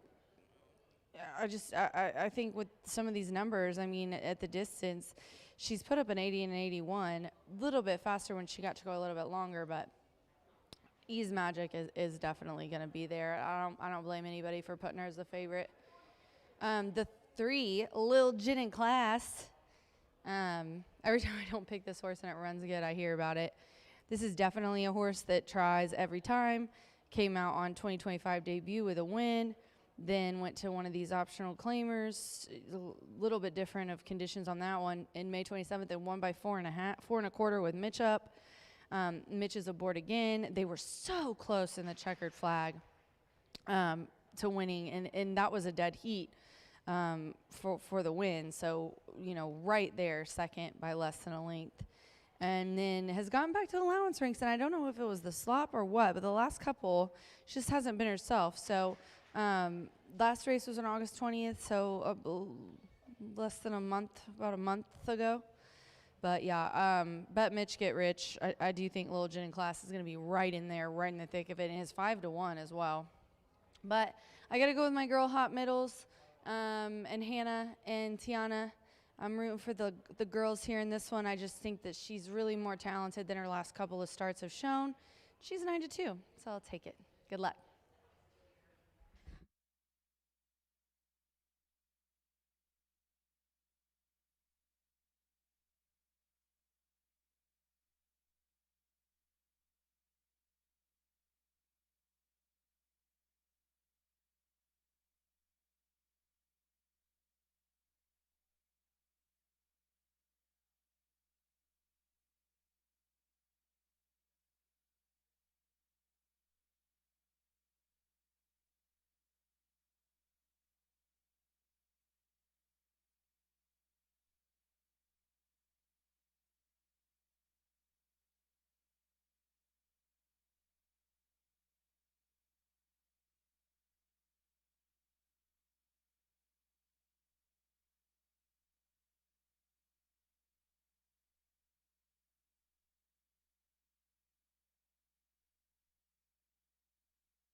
The horses stepping onto the track now for the fourth race. This race will be run at 5.5 furlongs, a field of 8. There are no changes to pass along. All 8 run. Exacta, trifecta, superfecta.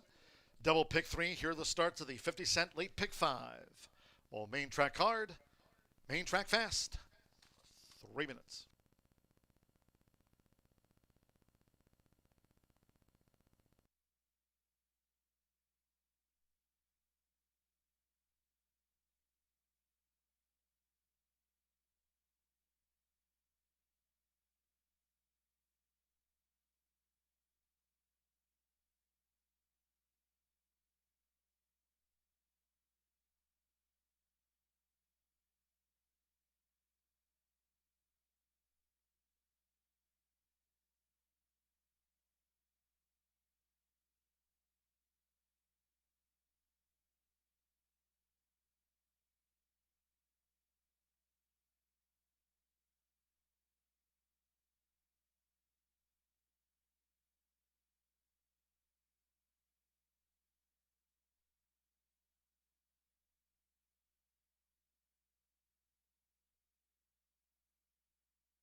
We've drawn to within 1 minute to post time for this Phillies Mare Sprint.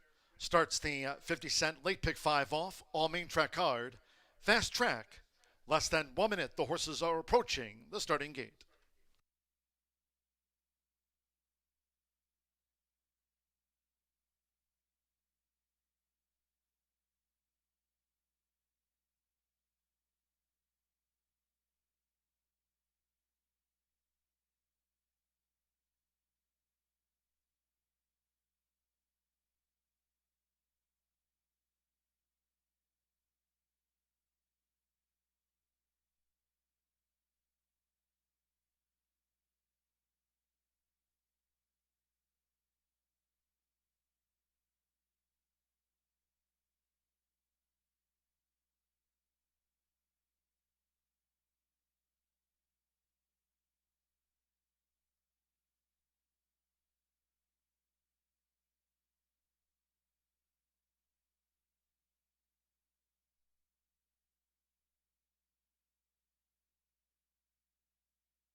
arriving at the gate.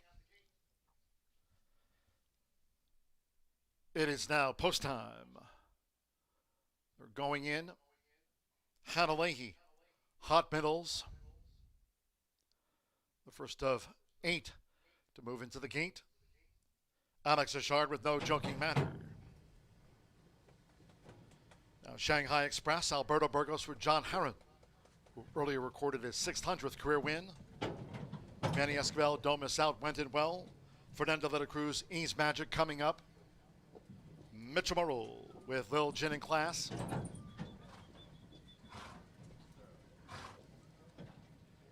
Ease Magic 4-5 favorite.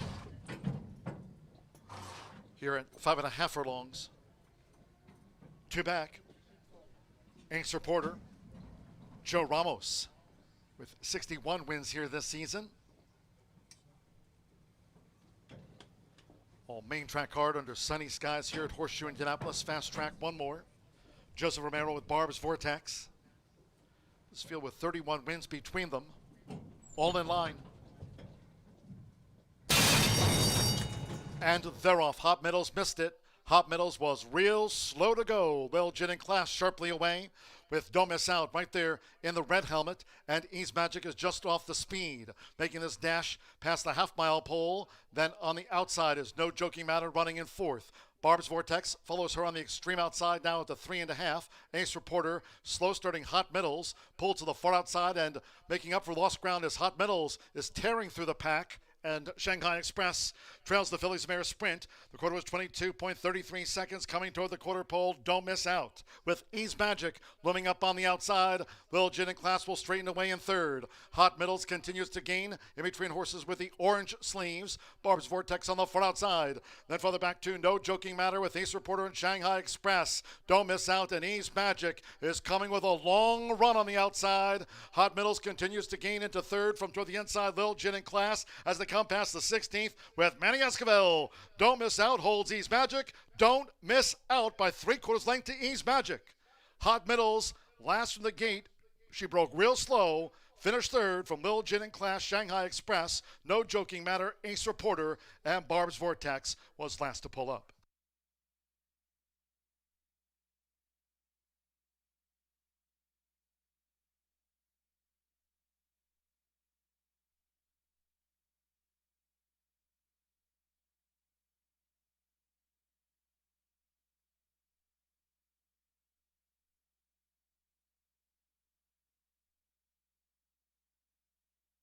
.103.27 after the Phillies Mare Sprint. 6-7-1-3. Here's the slow-mo. 6, Don't Miss Out. 12-1 first over 7 Ease Magic. 9-5 second, 1 Hot Middles. Missed the break. 6-5 favorite was 3rd. 3 Lil Gin in Class. 7-2 4th. Shanghai Express, No Joking Matter, Ace Reporter. 22.33, 45.13, and Barb's Vortex. All 8 ran 103.27. Manny Esquivel for Gennaro Garcia with his 36th win of the meet.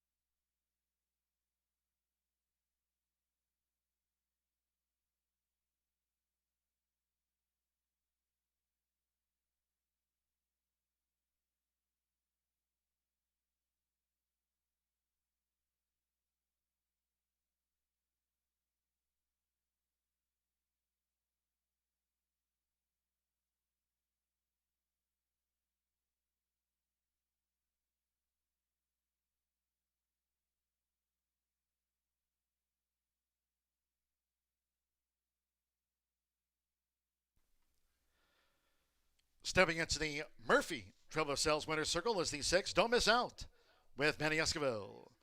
Don't Miss Out is a 3-year-old bay filly by Gormley out of the Quality Road mare. Nidiyoma, Gennaro Garcia trains, co-owns with Southwest Racing Stables Incorporated for Bruce Murphy and Laurie Murphy. In the Murphy Triple Sales Winner's Circle, Horseshoe Indianapolis congratulates the winning connections of Don't Miss Out at 12-1.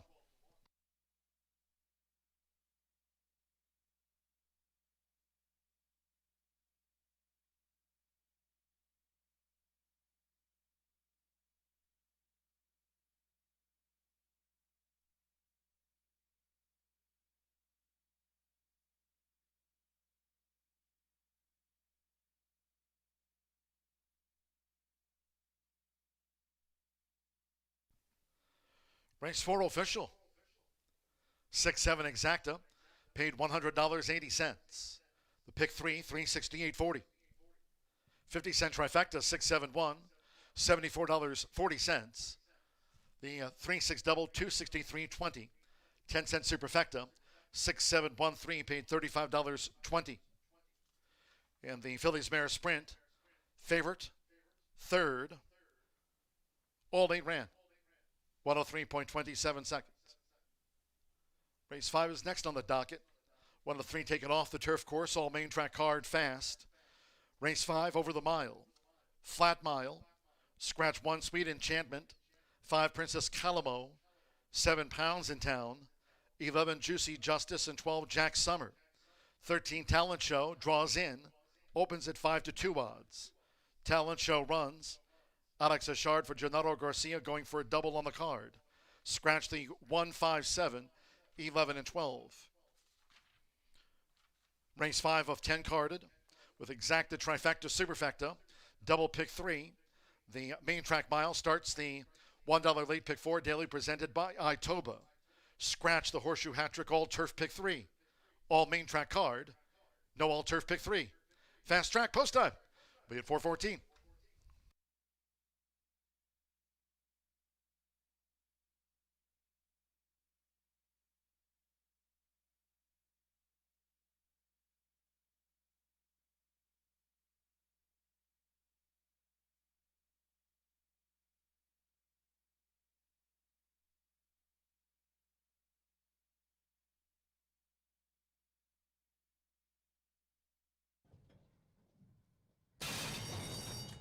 And they're off. Hot Meadows missed it. Hot Meadows was real slow to go. Lil Gin and Class sharply away with Don't Miss Out right there in the red helmet. And Ease Magic is just off the speed, making this dash past the half-mile pole. Then on the outside is No Joking Matter running in 4th. Barb's Vortex follows her on the extreme outside now at the 3.5. Ace Reporter, slow starting Hot Middles, pulled to the far outside and making up for lost ground as Hot Middles is tearing through the pack. And Shanghai Express trails the Phillies Mare Sprint. The quarter was 22.33 seconds coming toward the quarter pole. Don't Miss Out with Ease Magic looming up on the outside. Lil Gin and Class will straighten away in 3rd. Hot Middles continues to gain in between horses with the orange sleeves. Barb's Vortex on the far outside. Then further back to No Joking Matter with Ace Reporter and Shanghai Express. Don't Miss Out and Ease Magic is coming with a long run on the outside. Hot Middles continues to gain into 3rd from toward the inside. Lil Gin and Class as they come past the 16th with Manny Esquivel. Don't Miss Out holds Ease Magic. Don't Miss Out by 3/4 length to Ease Magic. Hot Middles last from the gate.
12 minutes to the fifth race here at Horseshoe Indianapolis. And we have a filly and mare, 3-year-old Nub, claiming for 12.5. They're going a mile on the fast main track. Obviously, there is no turf pick 3 since we're off the grass. And we do have a few scratches in here, but still a nice field going postward. The 1, Sweet Enchantment, is out. 5, 7, and then the 11 and 12. The 13 does draw in 8. We have 8 betting interests. Just want to double check on how many we had. Who's the favorite right now? The 2. 3-2 on La Orgullosa. 2 L's make the E sound. The 3, Rafaela, is who I'm going to go with on top at 3-1 here. Jose Gutierrez is aboard here for Michelle Elliott, bred and owned by Elliott Ventures and Just for Fun Stable. This is a 4-year-old filly who is coming out of the Peony, and a couple of those races came off the turf. They've been trying to get her back on the grass because look at that June 24th try at a mile on the turf and an allowance, a very nice win. But, however, they're going a mile today, and before that, and claiming for 15, she won with Fernando aboard as the bettor's favorite. Put in a bullet work on September 9th after a little bit of a break here, and that bullet work was on September 9th, and it was 4 furlongs, 47-3, breezing 1 of 29. Just had a quick turn of foot. I know they're trying to get her on the turf, but I think she's still going to do just fine on the grass. And then I'm going to go to the 6, 8-1. I Made It. Alberto Burgess is aboard for Steve Fostick. This is a 4-year-old filly who's coming out of an August 20th try. I Made It. You know, she really had a couple of nice races. She did like going long on the slop 2-back on July 15th in an allowance, and she ended up winning by a head. And last year, same thing. She kind of is versatile. You know, she won last year with Deshaun aboard in an allowance at 6 furlongs, then came back and was second with the DP at a mile and 70. But yeah, gets our defending leading jockey Alberto Burgess aboard here for I Made It, who I think has a pretty good shot here today. And then I'm going to go to the 2. Fernando de la Cruz, our leading jockey, is aboard here for Joe Davis. I did say they've had some really nice races together. This horse put up the highest last race speed figure of 81, which was the highest that this horse has ever had. She's a 3-year-old filly by Jimmy Creed, and that was at today's class. However, it was going a little bit longer. She was at a mile and a 16th. She's going a mile today, and she was on the slop. So was that maybe the difference? She also, on a good track at a mile and 70, was beaten ahead for second. So she might just like the off going a little bit.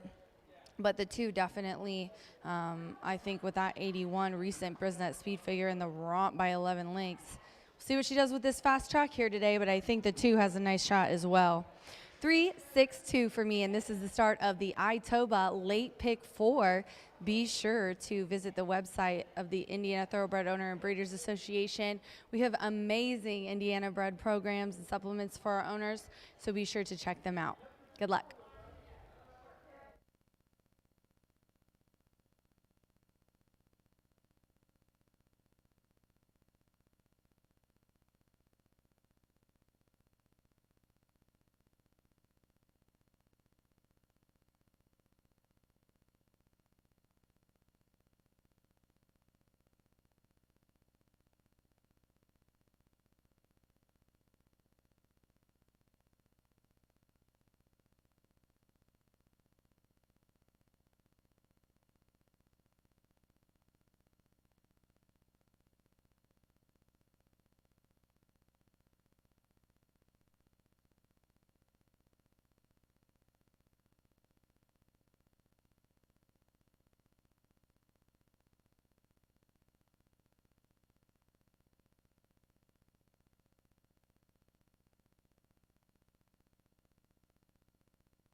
The horses stepping onto the track for the fifth race. The first of those taken off the turf course here at Horseshoe Indianapolis today, all main track hard. Main track fast here over the flat mile. A field of 7. Scratch 1, Speed Enchantment. 5, Princess Calamo. 7, Pounds in Town. 9, Red Rose Brocken has also been withdrawn. Scratch 11, Juicy Justice, and 12, Jack Summer. The 1, 5, 7, 9, 11, and 12 are the non-runners in the mile. Exacta, Trifecta, Superfecta, Double Pick 3, starts at the $1 Late Pick 4, presented daily by Itoba. Scratch the Horseshoe Hat-Trick All Turf Pick 3, all main track card, main track fast for the mile. 2 minutes.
Less than 1 minute to post time. Starts at the $1 Late Pick 4, presented by Itoba. Main track fast. The horses are approaching the starting gate. Going down to the Main track, mile start.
The horses have reached the starting gate.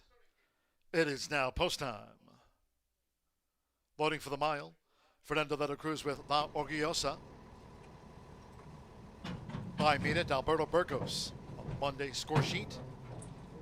Now Jose Gutierrez with Rafaela. 9-5 favorite, Rafaela. Mitchell with Stupendous going in. Abel Cedillo with Queen of Salsa. Luis Contreras' Greatest Moment. Now Queen of Salsa.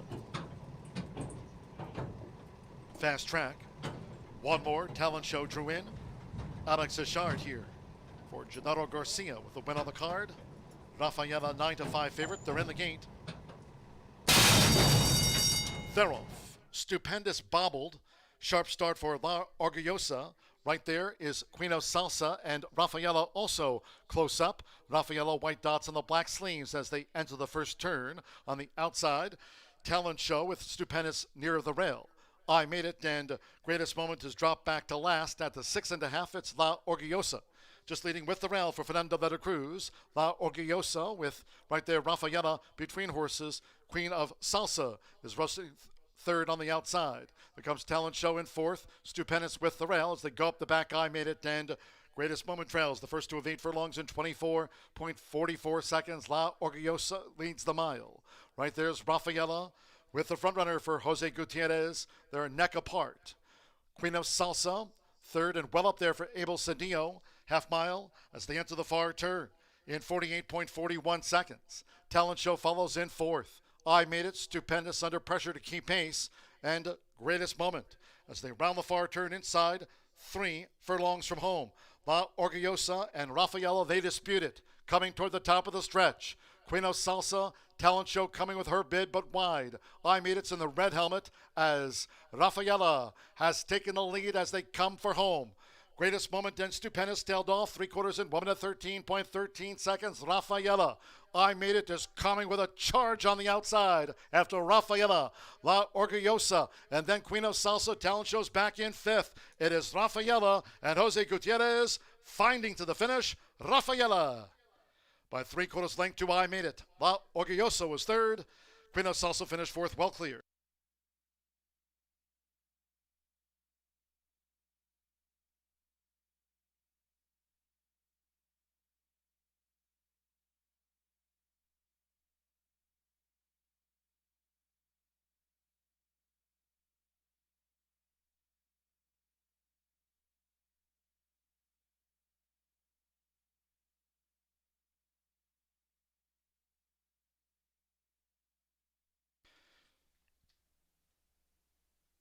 .139.76 after the distaff mile.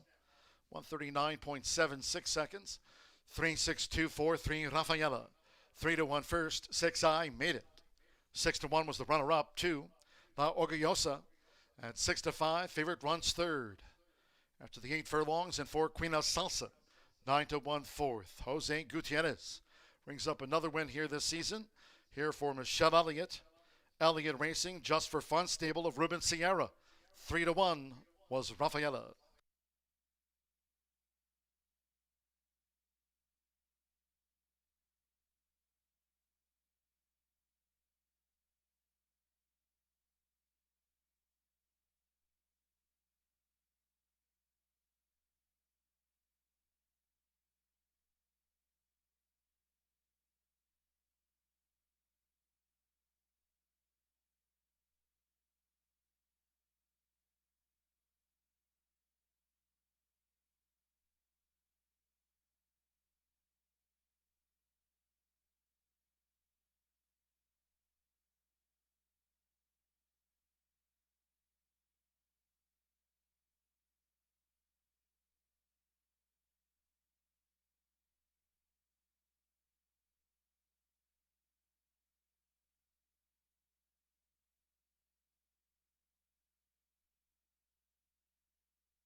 Returning to the Murphy Trailer Sales winner circle, the 3 Rafaela with Jose Gutierrez. Rafaela is a 4-year-old bay filly by Tepraz. Out of Crossed by Anthony's Cross. Racing for trainer Michelle Elliott's Elliott Racing at LC. Ruben Sierra's Just for Fun Stable Incorporated. Horseshoe Indianapolis congratulates the winning connections of Rafaela. Takes out the distaff mile.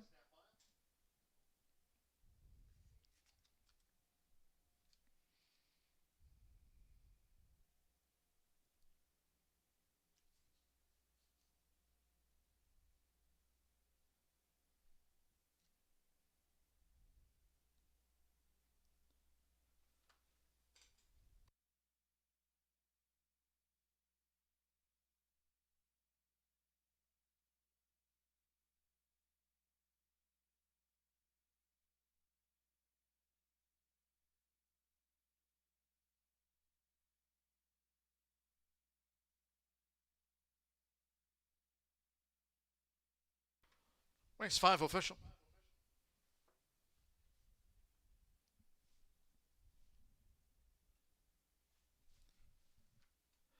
The 3-6 exacta paid $35 even. 50-cent trifecta. 3-6-2, $20.35. 6-3 double, $156.20. $1 early pick 4, $4,897.80. Queen of Salsa ran fourth in the mile. 10-cent superfecta. $25.91. 50-cent pick 3, 3 with the 6 with the 3, paid $250.20. And the 50-cent early pick 5. After the low 11.99% takeout daily, 5 of 5, paid $15,466.70. 7 ran in the mile, 139.76. Rank 6 next, maiden juvenile sprint. Scratch the 9 JR Shadowboy. 13 Tainted Justice, 14 El Aracadas, 15 Gunzo, and 16 The King Stinger. Scratched 9, 13 through the number 16. All have been scratched. No rider changes. 8 Dahmer, 1 pound overweight. The 1 Tata Today Jr. is a gelding. 5 Show Me Justice, a first-time gelding. Designation FTG for 5 Show Me Justice. No other changes there. Exacta trifecta superfecta. 10-cent grand high 5 first pentafecta featured on the day. Double pick 3. Fast track for an all main track card. Post time 4:45.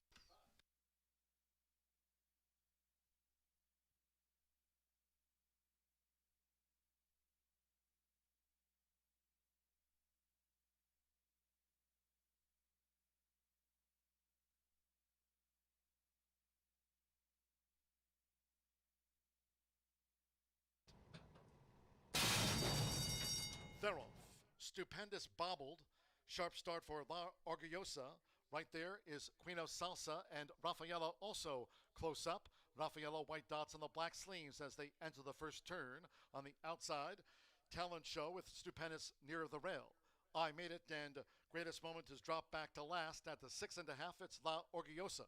Just leading with the rail for Fernando de la Cruz. La Orgullosa with right there Rafaela between horses. Queen of Salsa is rushing third on the outside. There comes Talent Show in fourth. Stupendous with the rail as they go up the back. I Made It and Greatest Moment trails the first two of 8 furlongs in 24.44 seconds. La Orgullosa leads the mile.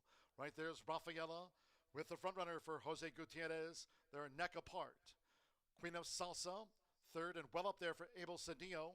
Half mile as they enter the far turn in 48.41 seconds. Talent Show follows in fourth. I Made It, Stupendous under pressure to keep pace. And Greatest Moment as they round the far turn inside 3 furlongs from home.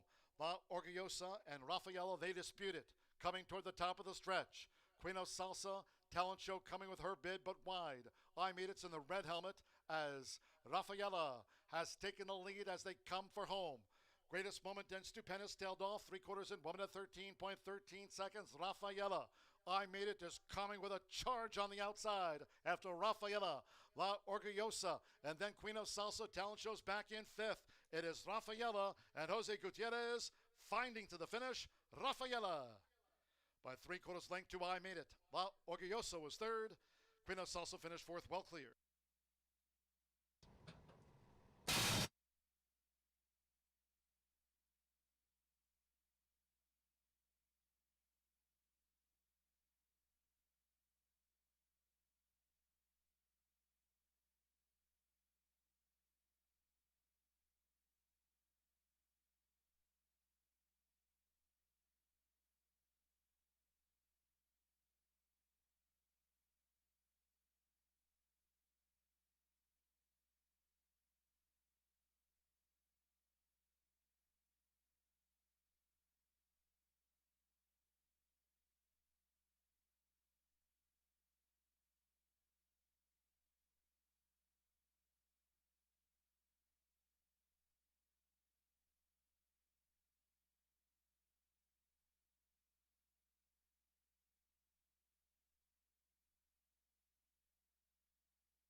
Welcome back to Horseshoe Indianapolis, another 2-year-old event. We kicked off the card with a couple of very nice 2-year-olds. We've got another 2-year-old event in here. This one was always scheduled on the dirt despite 16 entered. So there's plenty of 2-year-olds on that backside that are anxious and ready to get to the racetrack. And an exciting time for many owners here. September 15th, many owners getting to see their first-time starters make it to the racetrack. And in here, despite a couple of scratches to your outside runners, 13 through 16 is out, along with number 9 as well. There's a lot of first-time starters mixed in with a couple of horses with experience. I usually tend to go towards the horses with experience, but in a race like this, I want to get a little creative. I think there could be some exciting moments in this one. I'm just not sure if the dart throw will ultimately hit the bullseye in here. Early money is really not indicating anyone's incredibly live, or that I wasn't on the text chain that said this horse is a lock. It appears that those text chains are evenly spread out in here, but I'm going to try Today Junior. Lola calling the shots for Tim Eggleston. He teams up with Bob Byers and Kelly Eggleston in here. I always like when a owner or a trainer, wants to buy a little portion of a horse. And I usually find that a little intriguing when an ownership or a trainer does buy into a piece of a horse. And they bought into this one, $7,500 sales ring purchase back in 2024 and last October. And Today Junior has been working out consistently, but not a ton of workouts on the tab. And in fact, I usually like that. A lot of times people think, oh, more workouts, more establishment, more endurance and stamina built up. But not so much. Sometimes horses are just race ready when they get them, and that could be the case in here for this 2-year-old Spite Song Chestnut, who's out of voided contract, who is a 4-time winner in her own right. She's produced 1 winner from 3 foals, but that 1 winner, Hot Lava Cake, was a 5-time winner and did bank $50,000, usually low-level claiming stuff over at Emerald and Turf Paradise. But Hot Lava Cake was not afraid to win. So I think Today Junior goes out for Tim Eggleston, who could be cranked and ready to go at first, asking that bullet workout best of 33 on September 5th is eye-popping 5-1 on the board. Tokaji is for Swifty Farms, a homebred 2-year-old chestnut by Sombaye. Santo Sanger going to be calling the shots in here for Tony Cunningham. Tony sending out the stablemates, and right now the other one is currently favored in what is an excellent betting race. 4-1 right now on post position number 7, but this is the other Tony Cunningham in here out of Trophy Point. Another one who's been consistently working out, started with 3 furlongs, stretched it out to 4 furlongs. I personally would have loved to see one of those 5 furlong workouts, but they got their gate card at first, asking in a 48-2, breezing from the gate. The mare, Trophy Point, she was a 2-time winner herself. In fact, she raced over at Delaware, mostly up and down the East Coast, really. She tried the turf, she tried the dirt. One of her wins was in the slop. One was on a fast main track. As a brood mare, she's been fairly unproductive. She's produced 7 foals. 2 of them have won, so not a whole lot to go in on breeding. I just like the pattern in here for this one with Tony Cunningham and Swifty Farms sending out a homebred in here, and you have to love the value as well. 7-1, but should go off closer to that morning line, right around 15-1 when it's all said and done. Gutierrez, our apprentice rider of the meet so far with 24 wins. He's leading in the apprentice rider standings for sure. He'll be aboard Show Me Justice, number 5, a cool, calm, collected Harry's Holiday colt in here. He drew 7,000 at the sales ring last year. Gutierrez is going to be calling the shots in here. Cipriano Contreras with the training duties. This one not only has 1 5-furlong workout, but 3 in a row, and all of them are very slow. It's unique. I like how fast the workout was on the 1, but I actually really enjoy how slow the workouts were on the 5. I don't mind that they were 104, 106. I'm not even sure. That's got to be getting close to not being an established workout in the morning, and then 103, a 5-furlong workout from the gate. I like when they're slow. 2 gate workouts, a little bit of a concern in here. Mostly a connections play. The mare, she was winless in 3 starts. She's produced 8 winners for about a 12% hit ratio. But a lot of excitement down here in the paddock. You can just feel the energy. 2-year-olds making their debut, many of them going from the foaling process to the starting gate.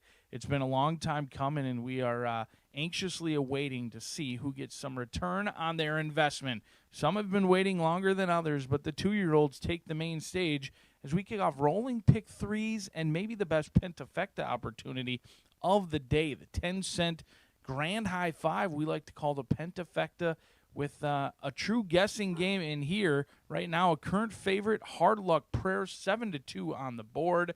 It's in lukewarm fashion. We'll see how it shakes out 5 minutes away from the 6th at Horseshoe, Indianapolis.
Maiden 2-year-olds.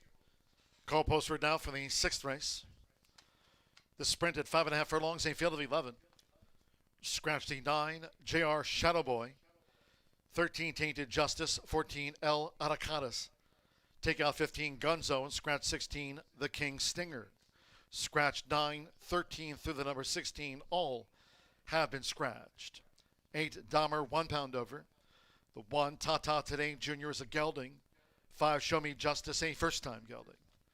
Exacta, Trifecta, Superfecta, 10-cent Grand High Five, first Pentafecta featured on the card. Double Pick 3, all main track card, Fast Track, 3 minutes.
Less than 1 minute to post time.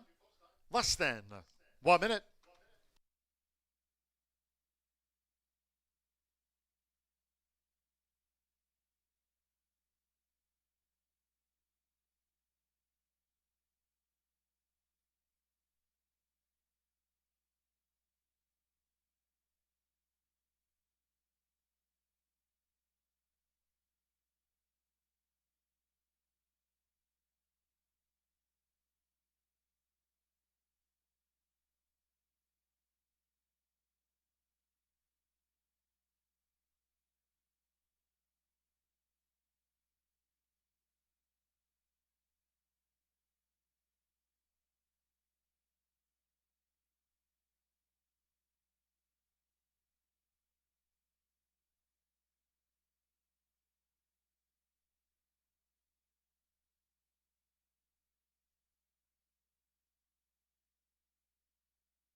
The horses are approaching the starting gate.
The horses have reached the starting gate.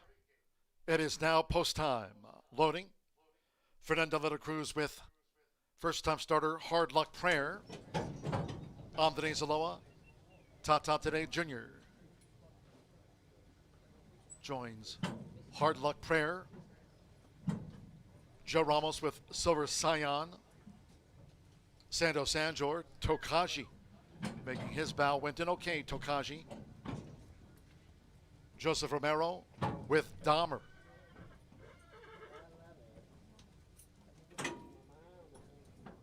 Ten to 1 on Dahmer.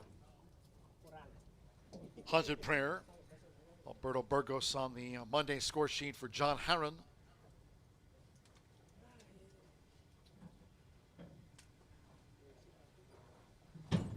Little chance, Evan Roman for Michelle Elliott going for a double.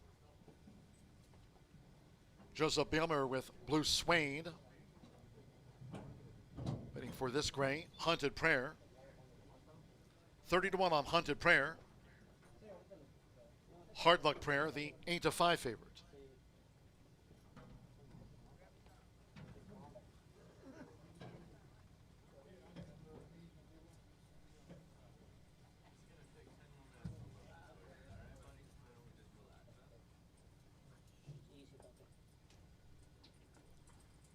Hunted Prayer would be a 40th win here this season for John Herron. Vying for the training title here this season.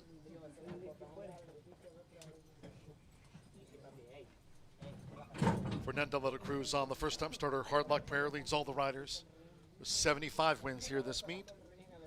Now Hunted Prayer's gone all in. Rodney Prescott with infinite speed. Went straight into the starting gate. Two back. Show Me Justice would be a double for Jose Gutierrez. Hard Luck Prayer, 9-5 favorite, and one more. Josh Morales, Pray for Victory. One of the 7 first-time starters at 5.5 furlongs. They're in the gate, all set. And they're off. And Hard Luck Prayer was awkwardly away. Blue Suede drops back to last. Fast start for Tokaji. Right there on the outside is Lil Chance with early interest. And there goes Infinite Speed. And Tata Today Jr. is right there as they scramble past the half-mile pole. It's Infinite Speed narrowly from Tata Today Jr. Show Me Justice, and on the outside, Lil Chance all up with these leaders as they barrel to 3 furlongs from home, well grouped. Silver Scion now is closing into these fractions, but toward the inside, Tokaji. Then from the back 2 on the outside, Hunted Prayer as they come toward the quarter pole. Big gap back there to Dahmer with Pray for Victory on the far outside. Hard Luck Prayer is running second to last and well back to Blue Suede as these maiden 2-year-olds straighten away. 22.45 lead second, Silver Scion.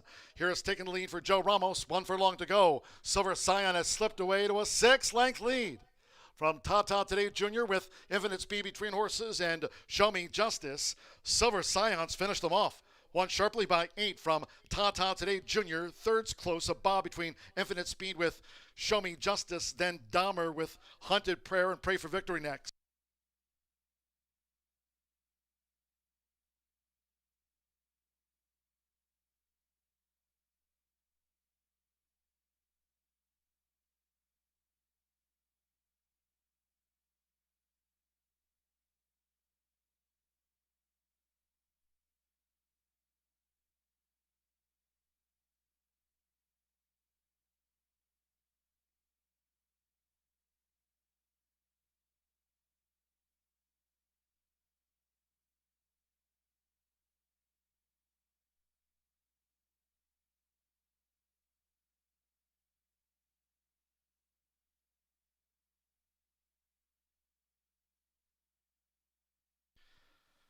$104.97 after the maiden juvenile.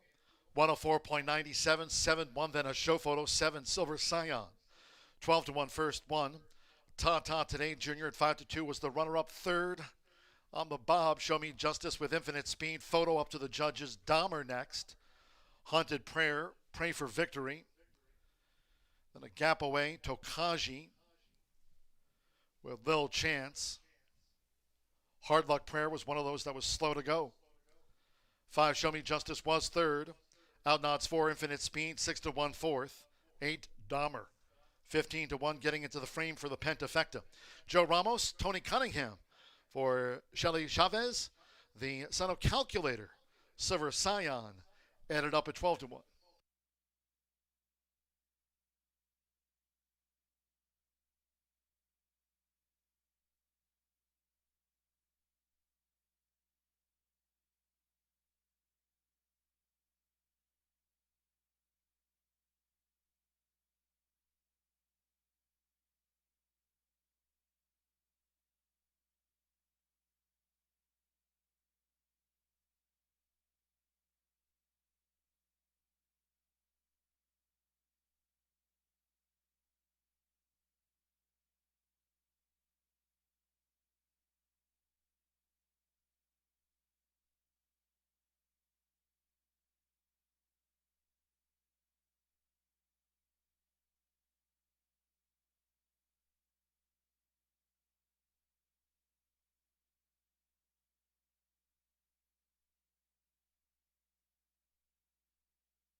Race 6 official.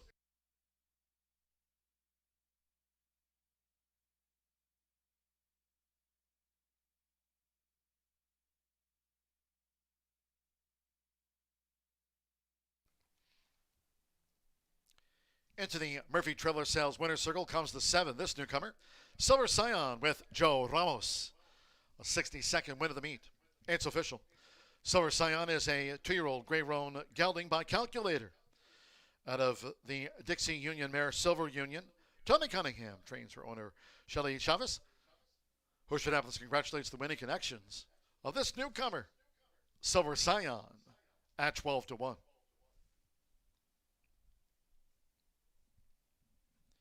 $7-1 exacta paid $183.40. The 10-cent superfecta, Dahmer back in fifth. That 10-cent grand high five, 71548 paid $2,500, $74.78. 50-cent trifecta, 715, $280.50. 3-7 double, 102.60. 10-cent superfecta, $407.44. Infinite Speed was fourth. Dahmer fifth. 50-cent pick three. 6 with the 3 with the 7 pays out for $405.90. 11 ran 104.97. 19 minutes away, race 7 of 10 on tap. 1 of 3 off the turf, maiden, race 7, 1 mile and 70 yards. Scratch the 6, Oraculus. 11, Royal Scarlet. Take out 15, El Zane, and scratch 16, Sunny Bates. Scratch the 6, 11, 15, and 16. 13, Win for Spite. Entered by Tom Amos as a main track only draws in. Sammy Bermudez on 13, Win for Spite. 14, Dawn After Dawn runs. Exacta Trifecta Superfecta. The 10-cent Grand High 5, another Pentafecta featured here on the card. Maiden on the main track at 1 mile and 70 yards. Double. Pick 3. Post time, 5:16. Just to remind all of our Horseshoe Indianapolis fans, this race week, Tuesday, Wednesday, and Thursday cards from 2:10 p.m. Eastern. No live racing Friday, Saturday, nor Sunday over this weekend. Back tomorrow from 2:10.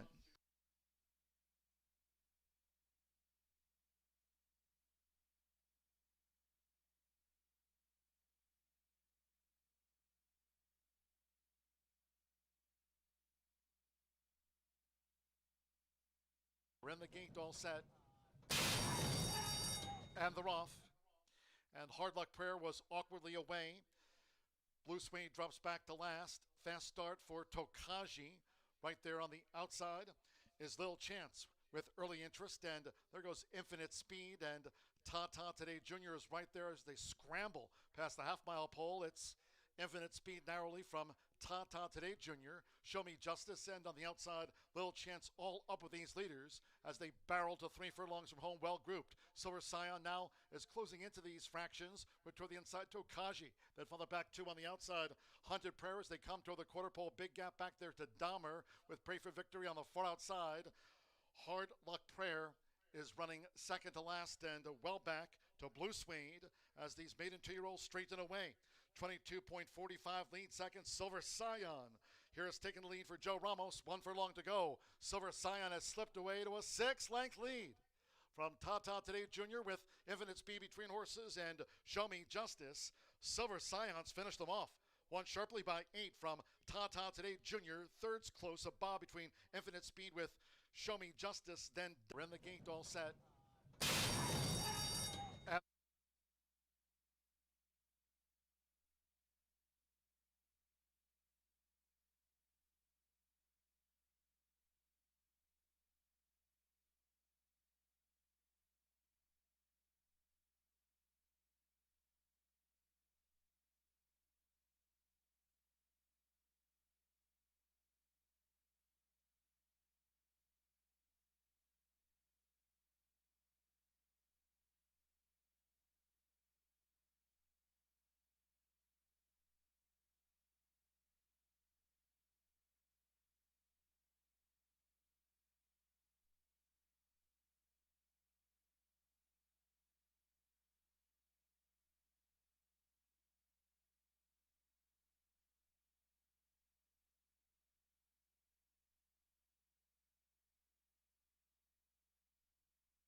What a run from Silver Scion. Joe Ramos not worried about losing an inch of ground, goes from the middle of the pack, swings 5 or 6 wide, opens up at will, and glides home a 12-1 winner. When they run like that, 2-year-olds, they usually don't go off at 2-1. Tony Cunningham sends 2 to the gate. 1 returns a easy winner, and the second one got a learning experience, check back midway through the turn. So some big things for some of those 2-year-olds in there, but Silver Scion looks to be the real deal in race number 6. And speaking of real deals, we're going to find out who's the next maiden no more in here. 9 minutes away from race number 7, kicks off one of the final pick 3 opportunities of the day. Still 3 more chances to get into those rolling daily doubles. We also have a nice pentafecta in here as well for this off-turf event, in which 16 were entered. Many of them do stay. In fact, we'll have a full starting gate of 12, despite this one coming off the turf. Originally carded to be on the turf, now 1 mile and 70 yards on the main track. Scratch 6, 11, 15, and 16.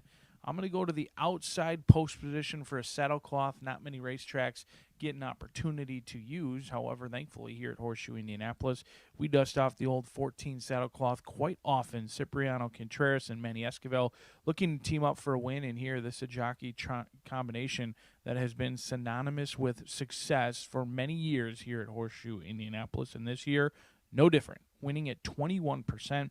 Manny Esquivel already a winner on the day. He had a little bit of a long shot winner earlier today in race number 4 to kick off that late Fire 5. I believe the horse went off about 12-1. Returned right around $25. This will be the opposite. Likely to go off favored when they go to the post. 9-5 right now. Cipriano first start off the claim. Usually a good one, winning at 24% with over a 2.5-1 ROI. Was the beaten favorite last time out. Jordan Blair took a crack himself, dove into the claim box for $50,000. He owned and trained after claiming from Brendan Walsh. Went right back to the turf at Ellis Park and gave away a tenuous lead. Opened up, looked like the race was completely over at Ellis Park, and got nailed on the line. That's a little bit of a concern. It was the first time this horse had really had the lead late in a race, but did give it back quite quickly dawn after dawn. When she hit the wall, she stopped pretty hard, and she got nailed on the line as the favorite behind My Sexy Blonde. But dawn after dawn, going to have to work out a trip, even with the scratches. Still going to break from that 12th post, so we'll see if Manny Esquivel can work out a trip in here. She goes back to the dirt. Her most recent form has been improving on the turf. The dirt races weren't anything to write home about by any means, but was against tough foes at Churchill Downs and Keeneland during their fall meet as well. Gets a little class relief in here, but does run protected, and in my opinion is both the horse to beat as well as the horse to bet. But your clear second choice in the wagering is 2 turntables. This 3-year-old filly looking to make some music in the winner's circle. Fernando de la Cruz, our leading rider, he's really run away with that leading rider title this season. We'll see if anyone can close into it, as we're about almost 2 months to the day from closing day here at Horseshoe Indianapolis. But this 3-year-old filly by Street Boss, lightly raced, have to love that. 0 for 4, 1 second place finish to her name. She's tried the turf the last 3 starts. And you want to talk about class relief. This is a horse who had been at Saratoga, had been at Churchill on the turf, tried Indiana's turf last year, and in fact earlier this season when they were at Churchill, took on older horses as well. And back then, it was earlier on in the summer, and it was a tall task to ask a 3-year-old to take on older horses. Hasn't been seen since the dirt, which was on debut June 21st of 2024. That was sprinting, showed good speed, didn't show much finish that day for 2 turntables in this spot. And she looks plenty good in here down in the walking ring. The dirt is a question mark. I was willing to forgive her start on the dirt because it was her debut. It was against tougher, and then you look at it, it was against Ecalant, Brad Cox Stone Street horse, who's a graded stakes winner right now and has already won 3 races from only 6 starts in her career, banking over $275,000. That's who this one had to take on debut. Also, La Cara, also in that race as well. $1.1 million in earnings already. A horse who won the Grade 1 Acorn earlier this season at Saratoga. So if you want to talk about running against some tough customers in a live maiden race, that's exactly what 2 turntables was. She ran against potentially the livest maiden race of the year, and I know that may be an overstep or overspeaking, but Ecalant and La Cara, 2 very, very nice fillies, And there's no reason to not think that this horse will not take to the dirt simply because she finished 10th on debut against some graded stakes quality. 5 to 2 year clear second choice. But the 5 is a first-time starter. 3-year-old filly by Indite. This filly by Flatter out of a rain goes out with Mancata aboard for Tom Drury. Mancata looking for a win here at Horseshoe Indianapolis. The mare, she was all turf, so I do expect this horse to get one under her belt before again trying to go to the turf, because this mare, while she had a couple of wins on the dirt, she also finished off her career primarily on the turf. But she did bank $100,000 on the dirt and $100,000 on the turf, so she could be any sort in here. This one could be live at first asking. Of the 3 foals, one of them actually won on debut trial. Debuted at Churchill Downs and won at 5 to 1. This one's on the board at just about double that, 12 to 1 in here. But you've got connections that can certainly get a horse ready to run at first asking, and that could be the case in here with Mancata aboard for Tom Drury, winning at 26% first out. But on your screen now, Bridgeport, Santo Sanger looking for another winner today. Another maiden race in here, and they all look plenty good down here on a fall-like day in Shelbyville, Indiana. 4 minutes away from kicking off the Pentafecta and rolling pick 3 right out here at the shoe.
Maiden filly stepping onto the track now for the 7th race. 1 of 3 taken off the turf course. This maiden will be run over the fast main track at 1 mile and 70 yards. 12 run. Scratch here the 6, Oraculus. 11, Royal Scarlet. Take out 15, El Zane, and scratch 16, Sunny Bates. 6-11. 15 of the 16 of the non-runners. 13, Win for Spite. The main track only. Sammy Bermudez rides the 13, Win for Spite. Exacta, Trifecta, Superfecta. Here are the 10-cent Grand High 5. Pentafecta wagering featured on the maiden. Double pick 3. Fast track 2 minutes.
Less than 1 minute to post time for the maiden.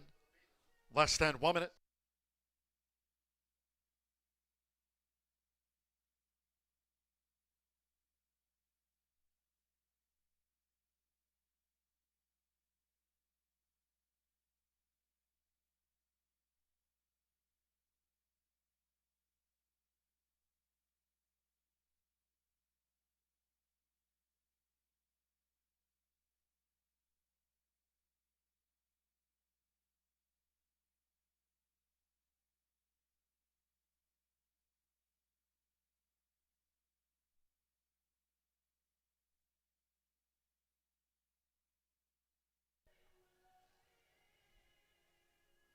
The horses are approaching the starting gate.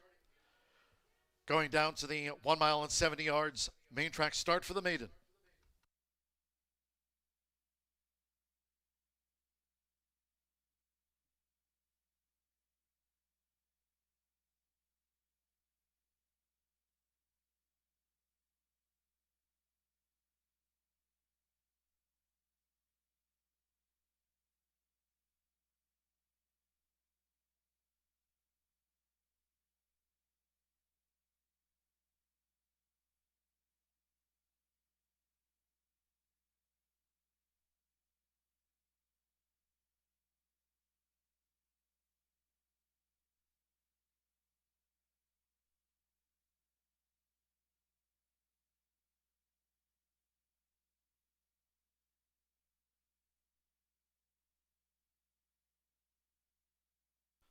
The horses have reached the starting gate. It is now post time. Loading for the maiden here over the 1 mile and 70 yards, Evan Roman. Heart of Stone has the rail draw.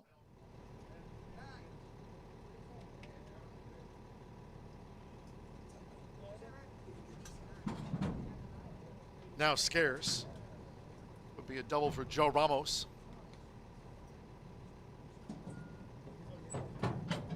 Kevin Jimenez with Evelina. Thank you, ma'am. Gabriel Saez with a couple of wins already on the card. Thank you, ma'am, loaded. Santo Sanjo with Bridgeport.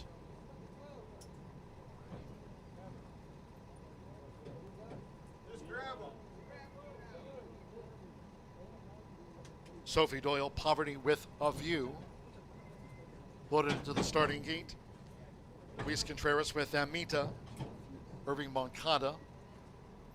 Indite making her bow at 1 mile and 70 yards. Fernando Veta Cruz, 2 turntables, taking her position in the starting gate. Sammy Bermudez, win for Spite Runs.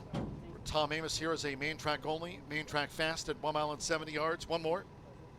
Dawn After Dawn, Manny Esquivel has a win on the day. They're in the gate.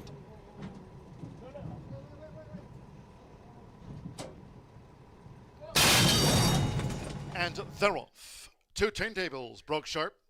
Bridgeport toward the inside is Scarce in the purple silks. There's Dawn After Dawn up and after the front, and also right there is Tricky Fury as they charge into the first turn. It's 2 turntables.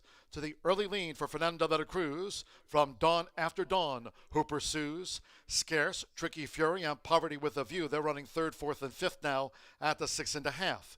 Then on the outside is Amita as they go to the back of the track, and Bridgeport is saving ground. There comes the newcomer Indite, who's just past midfield. Indite now starting to make headway as they go up the back. Then comes Win for Spite. Farther back to Heart of Stone with on the outside Evelina.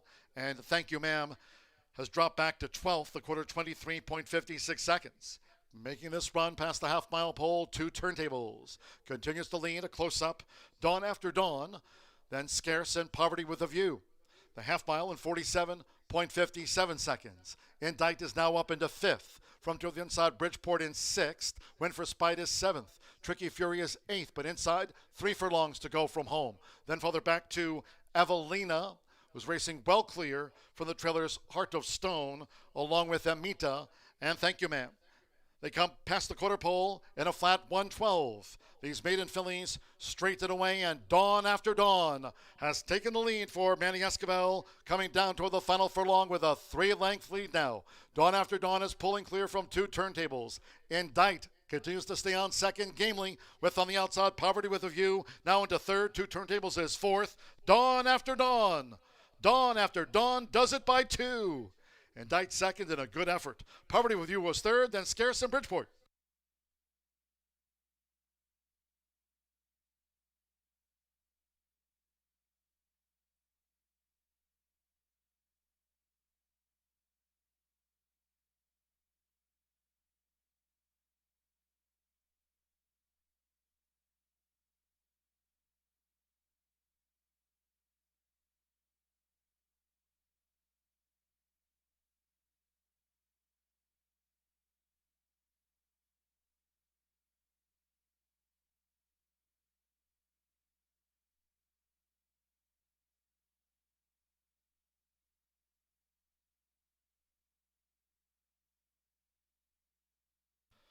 .142.64 after the maiden.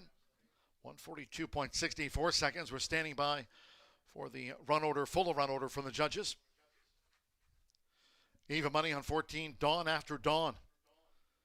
Manny Esquivel with a double on the day. Cipriano Contreras over Indict. Good effort by that newcomer second. 10 Poverty with a View. 8 to 1/3. 2 Scarce. And the Purple Silks at 4 to 1 ahead of Bridgeport. Win for Spite. 2 tables was next. 142.64. 14-5. 10-2 and the 4 runs fifth for the Grand High Five. Hold all tickets until official.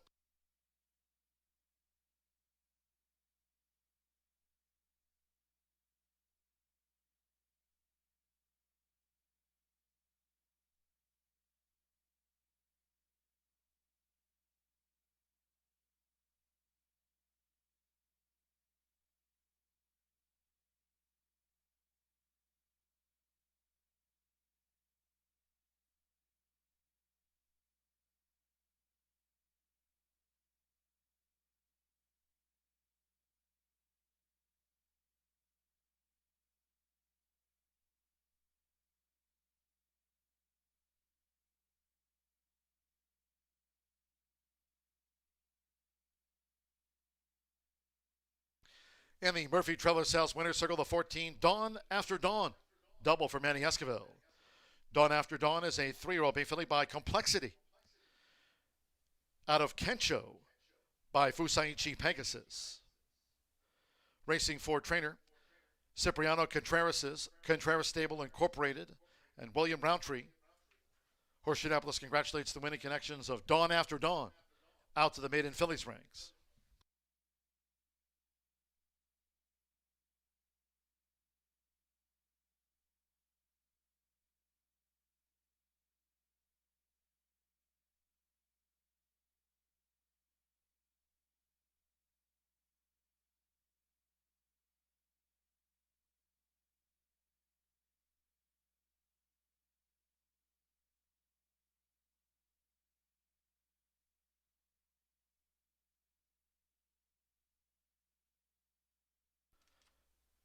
Ranked 7 official, the 14-5 exacta, paid $48.60. Bridgeport was 5th.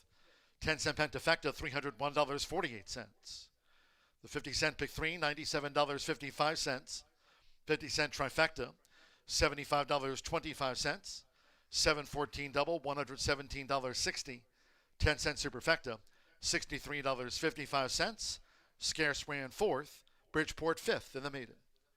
142.64, 12 ran. 20 minutes away, race 8 next. Off the turf, the starter on the main track over the mile and 16th. Scratch the 2, Can't Beat the Rock, 3 Breakwater, 4 Ransomware, take out 5 Backyard Justice, scratch 7 Count of Amazonia, scratch the 12 Kygo, 14 Epimethium, 15 Delmo, and 16 Driftwood. 13, King Filario, runs as a main track only for Karen Wittick. King Filario, the main track only 13 runs, recapping, scratch 2-3, 4, 5, 7, 12, 14 through the number 16, all have been withdrawn. Exacta, trifecta, superfecta, the 10-cent pentafecta, double final pick 3 of the day. Post time will be at 5:47.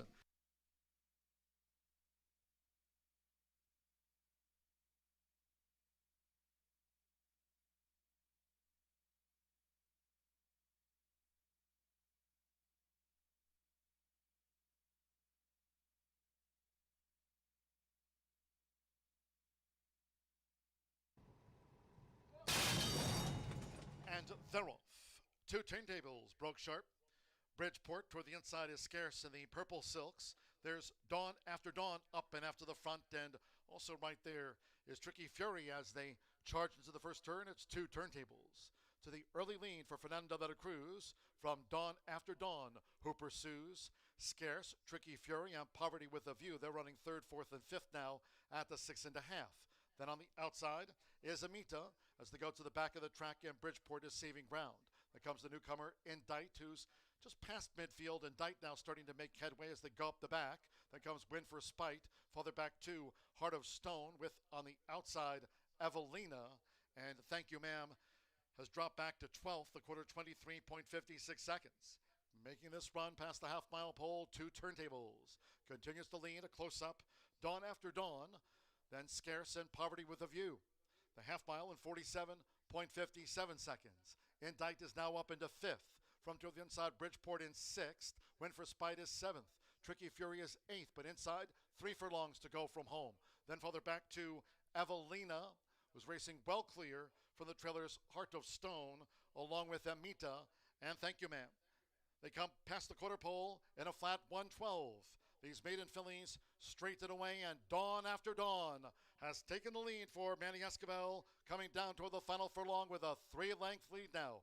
Dawn After Dawn is pulling clear from 2 turntables.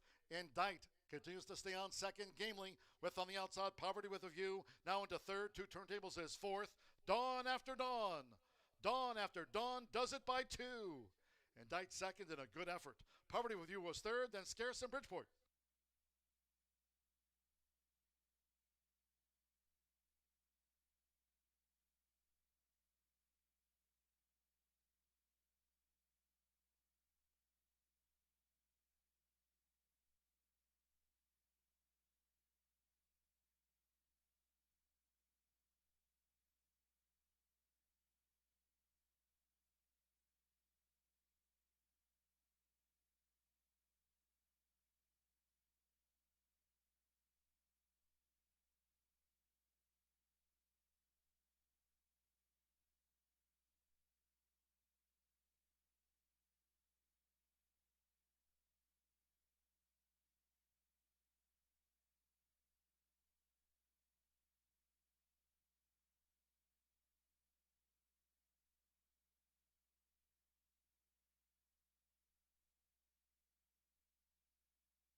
So Cipriano does. Claims horses elsewhere, brings them to Horseshoe Indianapolis, and picks up a paycheck, $50,000 claim, $43,000 purse, and an easy winner. First start off the claim, and another horse who exits the maiden ranks.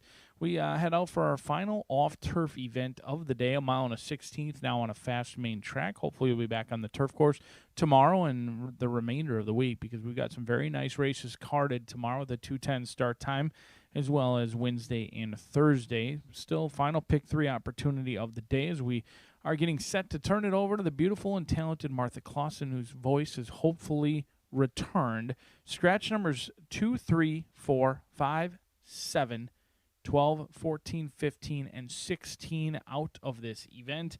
And I'm going to look no further than your inside runner, Boitano, a 2-time has won the last 2 starts for the 10-time winner. Boitano is somewhat of a win machine at the age of 6 years old out of champion Nyquist. When the money comes in, the results usually follow with Boitano. He's gone off favored in each of his last 2 starts. He won both on the turf as well as the dirt. Mitch Merle and him have quite the bond developing. This is a horse who banked $63,000 in 2025 with 5 wins.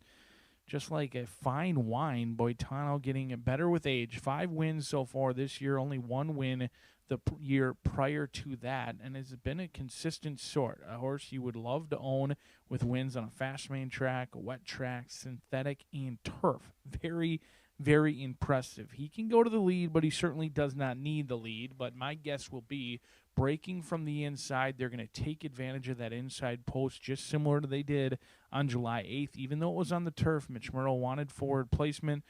They broke well, tried to get off the rail. We'll see if they can do that again today. And if they can't, they're probably going to take back and try and sit just off the flank of someone. But Boitano brings in a very impressive resume here recently and looking for his 6th winner of the season.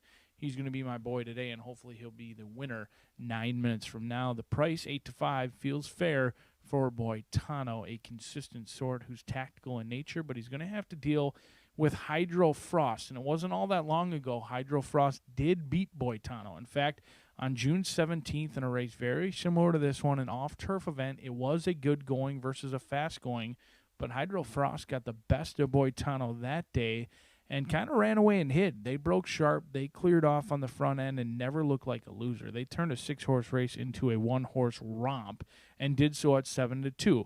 Right now, it could play out the same for this good-looking gray son of Frost did. All the money's going in on Boitano. I believe Boitano was favored that day on June 17th as well. Hydro Frost got the lead from the outside, got the advantage, and just didn't stop. Since then, things haven't gotten as good. They finished 5th, 2nd, and 4th. Did enter on the main track 2 back, losing to Pike Place after showing good speed, but couldn't go with Pike Place in a strung-out field. Was well clear of your 3rd place finisher. Michelle Elliott's had Hydro Frost going in the right direction since being claimed for $5,000, has banked over $33,000 in that time. So it's certainly done more than pay his way, and he'll be a horse who's interesting the final starts of the fall season here before moving his talents over to Turfway Park. But Hydro Frost, the one to catch the cash, and you have to love that he's drawn favorably to the outside as well. 3-1, Hydro Frost, the value player in here, and your clear 2nd choice. But another fellow gray, Ever Do It. For Kenny Davis, Santos Sanger gets the Florida bred in here by Gary D., a 3-time winner from 25 starts, banked $15,000 so far this year, was claimed for $10,000 from Tampa, and Tony Granitz had this one stabled over at Belterra for a couple of races, then went to Chicago, lost to Hoodlum and Code Runner, which is a live race over at Hawthorne. The 1st and 3rd place finisher from that last event did come back to win next out. So since being claimed at Tampa, this horse has seen the back of a trailer quite often between Belterra, Hawthorne, recent workouts over at Belterra as well. Now ships in for some Indiana money with the Florida bred in here. We'll see if they ever do get their opportunity to try the turf, because after 25 starts, nobody has tried Ever Do It on the turf, and if anyone can, I'm confident that Tony Granitz can get this horse to move up on the turf. However, they'll try to do so on the dirt in here. The fresh face to this group, a fellow gray. There's going to be plenty of them in the starting gate today. Ever do it on the board at 7-1. We'll see the rematch between Boitano and Hydro Frost. The bettors making this a 2-horse event. We'll see how it shakes out 6 minutes away from the 8th and final thoroughbred event. But stick around. We've got 2 more quarter horse races, and then live racing returns on a Tuesday tomorrow with the first post at 2:10. Good luck.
The horses coming onto the track now for the 8th race.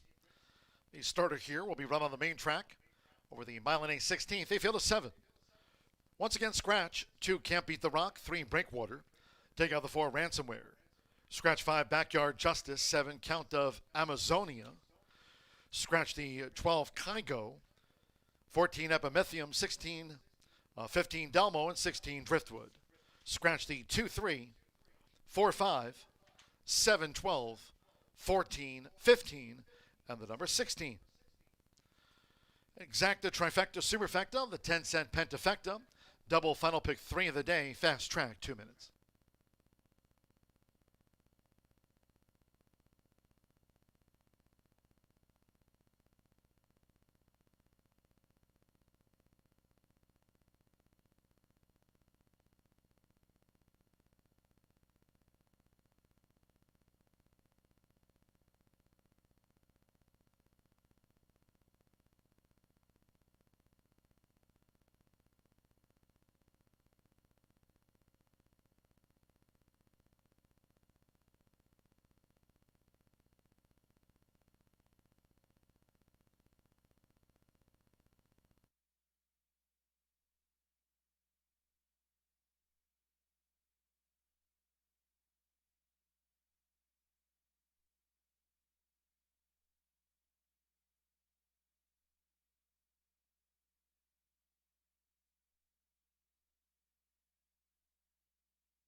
Less than 1 minute to post time.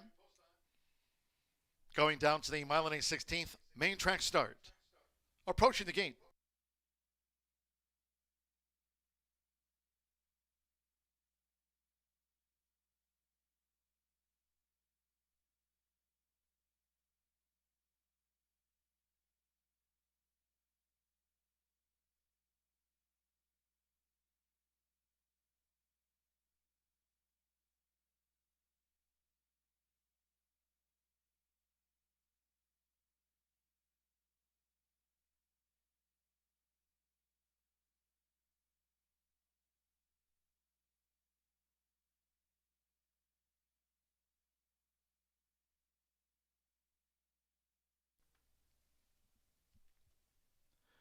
The horses have reached the starting gate.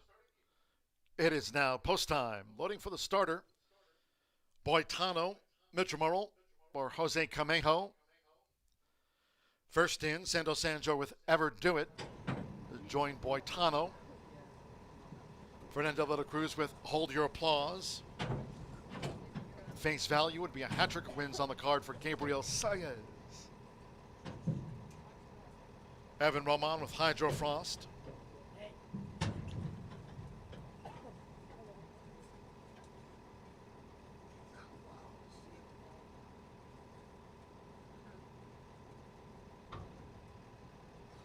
Waiting for Hydro Frost, Firewater Jake, and King Valerio will be last.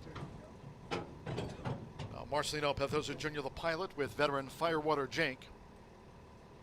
Over the mile and 16th, we've had a fast track here under sunny skies. One more. Jane Elliott, partners King Valerio. Runs as a main track only here for Karen Wittick. They're in the gate. They're off. Toward the inside, Boitano with Hold Your Applause, Ever Do It. There goes Hydro Frost, and on the outside, King Valerio. Taken back was Ever Do It off of heels. Firewater Jake and Face Value as they enter the first turn.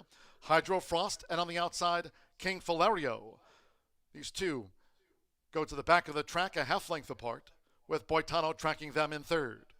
Hold Your Applause in the orange cap, with Face Value, Firewater Jake, and Ever Do It has dropped back to last. 23.73 lead seconds, it's Hydro Frost. With the rail for Evan Roman, Hydro Frost is just the leader. Jane Elliott and King Valerio second and right there with Hydro Frost. These two remain locked in battle going past the half-mile pole, with Boitano looking to track them down from third. Face Value up the near side from Hold Your Applause, Firewater Jake, and Ever Do It is last half mile in 47.27 seconds. They enter the far turn. Boitano coming with a bid now for Mitchell. And there's Boitano, who's swept ahead of Hydro Frost, who tries to respond to Boitano, who's doing this nicely coming toward the quarter pole. Face Value on the outside in range for Gabriel Saez as they turn for home. And then farther back, toward the inside, Firewater Jake with Ever Do It, Hold Your Applause, and King Valerio is last. Top of the lane, 3/4, 1 minute 11.97 seconds with the rail, Boitano. 1 furlong to go. Face Value, second. Gamely, Boitano leads past the 16th for Mitchell Murrell. Then Ever Do It into third. Hydro Frost is fourth. Firewater Jake fifth. Boitano just keeps the winning up. Boitano bounce home from Face Value. Ever Do It third, and then Hydro Frost and Firewater Jake.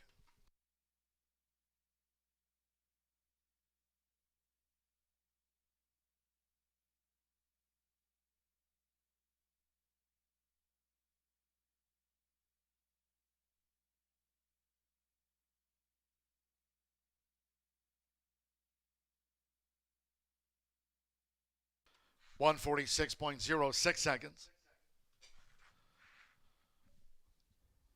We are standing by for the running order from the judges. After the starter, 6-5 on 1, Boitano first. 10, Face Value, 5-1 second. Number 9, Ever Do It, 9-1 third, 11. Hydro Frost at 5-2 fourth, and Firewater Jake was fifth. 146.06, another win this meet and for the season. Boitano, Mitchell Murrell for Jose Camejo, Kevin Stedman, son of Nyquist. Boitano gets another gold.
Returning to the Murphy Trailer Sales Winner's Circle is one Boitano with Metromoral.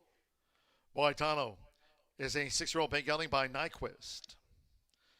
Out of Canalelli by Pulpit. Trained by Jose Camejo for owner Kevin Stedman. This winner was bred in Kentucky by Godolphin. A 6th win here in 2025. Now an 11-time career winner. Horseshoe Indianapolis congratulates the winning connections of Boitano.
Ring seat official.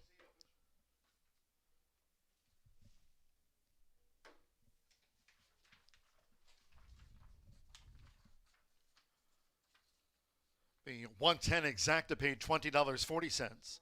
50-cent trifecta, $29.10. 14-1 double, $12.60. Hydro Frost ran 4th. 10-cent superfecta, $24.87. Firewater Jake was 5th. The 10-cent pentafecta returned $82.72. The $1 late pick 4 presented daily by Itoba, 404, $487.10. 50-cent pick 3, $66.70. 50-cent late pick 5, 5 of 5, paid $3,036.30. Claim 10 face value, ran 2nd. For $5,000 face value was claimed to Cipriano Contreras and co-owner Andrew Knapzik. Trainer Cipriano Contreras claimed face value, ran 2nd in the starter. 16 minutes away from the 9th, the first of 2 trials for the Sterling Bertram Memorial over the 400 yards. Fast track, no wind. Scratch 4, CV Sky Kiss. Scratch the 4. No rider changes. 5 beach first is 3 over. Exacta trifecta superfecta. 10-cent quarter horse pentafecta and starts at the late double. 10th race, that final trial for the Sterling Bertram Memorial. 10th race, no scratches, no jockey changes. 9A political mission, 3 pounds over. Monday's contest through November. Dooley's Legends. Michael Harmon, playing online, picking up the top $100 prize. Dooley's Legends contest every Monday through the closing Monday of the season, November 10th. Congratulations to Michael Harmon, playing online today at Horseshoe Indy Contest at gmail.com. Congratulations, Michael, winning today's top prize in Dooley's Legends. Here comes a race replay.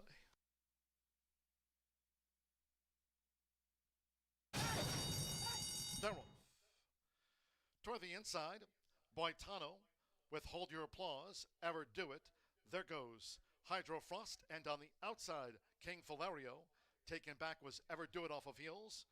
Firewater, Jake, and Face Value as they enter the first turn. Hydro Frost, and on the outside, King Valerio. These two go to the back of the track a half length apart, with Boitano tracking them in third. Hold Your Applause in the orange cap, with Face Value, Firewater, Jake, and Ever Do It has dropped back to last. 23.73 lead seconds, it's Hydro Frost. With the rail for Evan Roman, Hydro Frost is just the leader. Gene Elliott and King Valerio second and right there with Hydro Frost. These two remain locked in battle going past the half-mile pole, with Boitano looking to track them down from third. Face Value up the near side from Hold Your Applause, Firewater, Jake, and Ever Do It is last half mile in 47.27 seconds. They enter the far turn. Boitano coming with a bid now for Mitchell Merrill. And there's Boitano, who's swept ahead of Hydro Frost, who tries to respond to Boitano, who's doing this nicely coming toward the quarter pole. Face Value on the outside in range for Gabriel Saez as they turn for home. And then farther back, two toward the inside, Firewater, Jake, with Ever Do It, Hold Your Applause, and King Valerio is last. Top of the lane, 3/4, 1 minute 11.97 seconds with the rail, Boitano. One furlong to go. Face Value second. Gamely, Boitano leads past the 16th for Mitchell Merrill. Then Ever Do It into third. Hydro Frost is fourth. Firewater, Jake fifth. Boitano just keeps the winning up. Boitano bounce home from Face Value. Ever Do It third, and then Hydro Frost and Firewater, Jake.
Well, despite being off the turf, we've had a lovely afternoon of racing at Horseshoe Indianapolis, and we're going to finish off the card with not one, but two quarter horse races.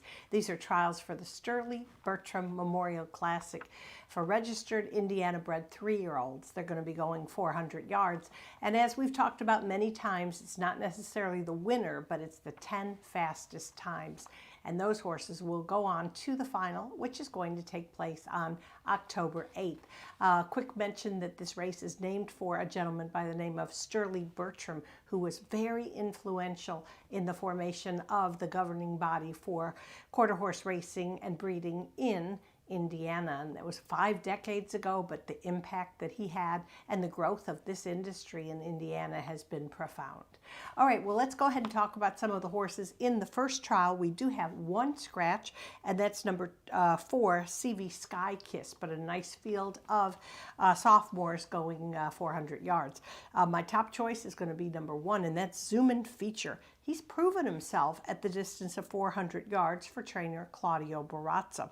He's the son of Jess Zoomin, was the fastest qualifier for the 117,000 QHRAI Stallion Service Auction Derby. Ran 3rd in that final, 2nd in the Harley Green Derby that was held a couple months ago here. We've had great stakes action already, and you're going to see a lot of these horses. Some of them are going to be winners, but some of them are going to be horses that came close and are going to close the margin in trying to qualify for this next event.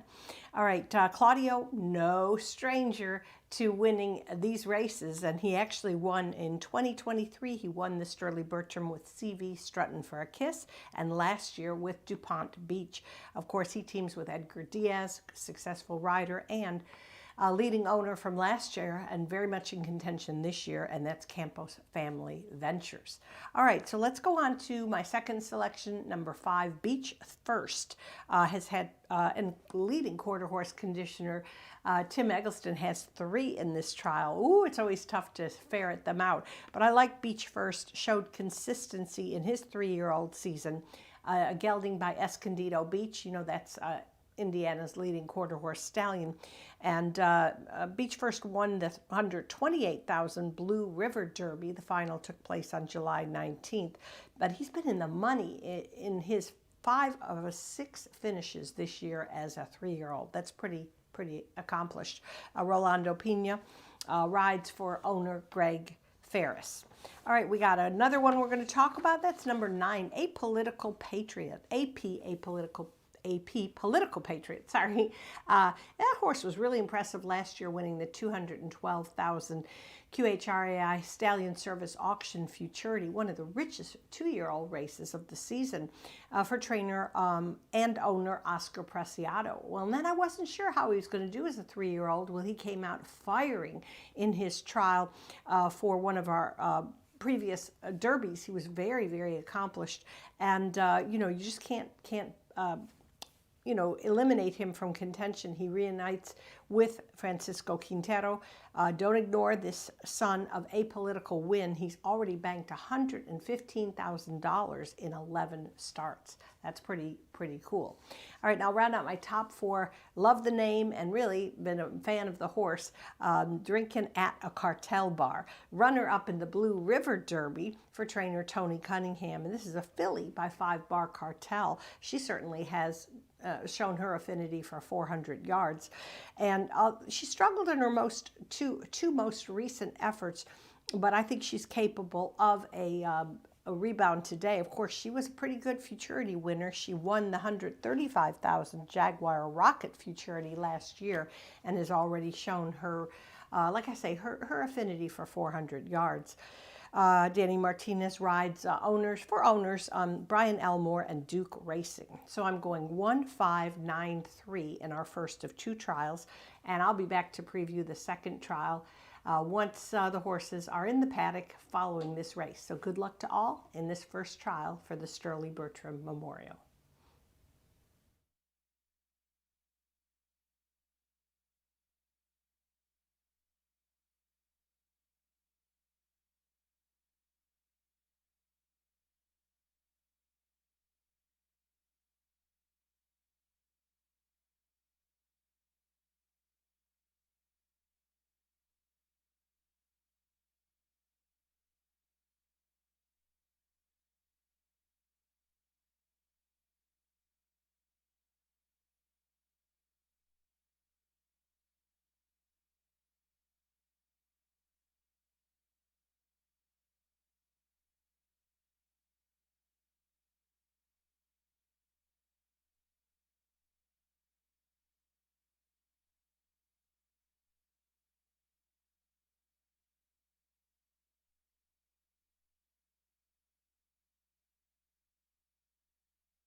All horses called posted now for the 9th race. The first of 2 trials for the Sterling Bertram Memorial. Over the 400 yards, fast track, no wind. Here a field of 8. Number 4, CV Sky Kiss has been scratched. 5 Beach First is 3 over. 10th race, no scratches, no rider changes. 9 A Political Mission, 3 over in the finale. The first of 2 trials for the Sterling Bertram Memorial. Exacta Trifecta Superfecta, the 10-cent quarter horse, Pentafecta, and kickoff of the late double, close to post.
Arriving out the gate, it is now post time.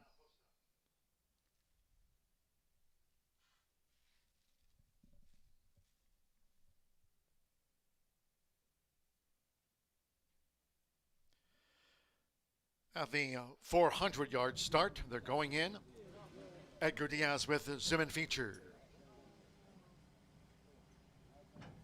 DNA, Dale's winner.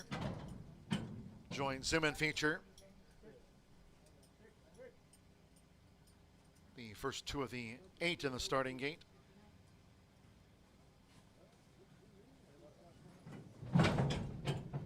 HF Just Reno.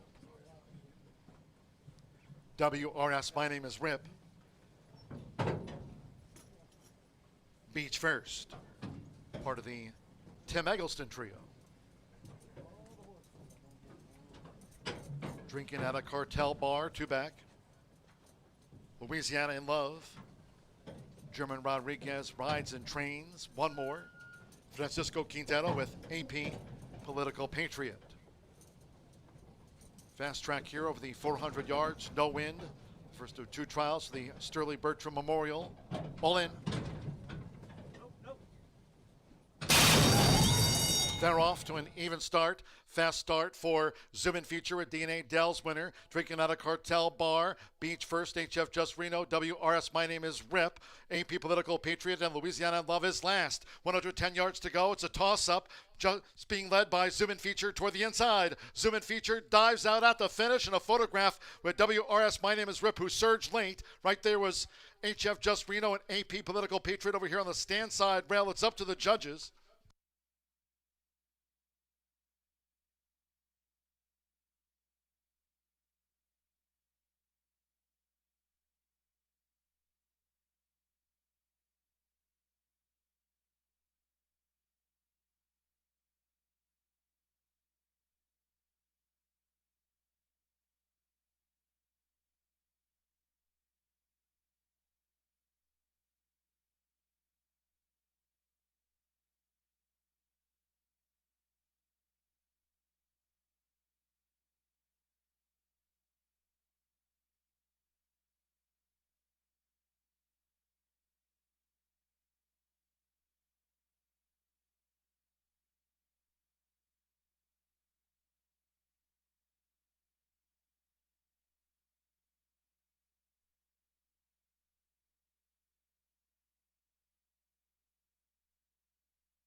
Now the verdict in 791657.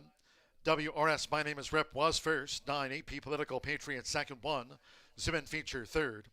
The 6 HF Just Reno was fourth, and 5 Beach first fifth. 20.237. The Murphy Trailer Sales winner circle is the 7 WRS. My name is Rip, with leading quarter horse jockey this season, Eduardo Luna Diaz. WRS, My Name is Rip, is a 3-year-old black gelding by Tarzanito. The Fast Prize Jordan Mare, WRS, Have a Cricket. Tim Eggleston trains for Williams Racing Stables Incorporated. The winner was bred here in the Hoosier State by owner Gwen Williams, Williams Racing Stables Incorporated. Horseshoe Indianapolis congratulates the first trial winner for the Sterling Bertram Memorial Stakes. The connections of WRS, My Name is Rip, got up at the finish. Clock 20.237 seconds.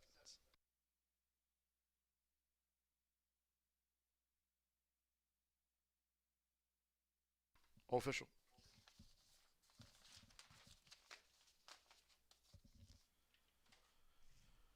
$7.9 exact to pay $38.60. Beach first was fifth.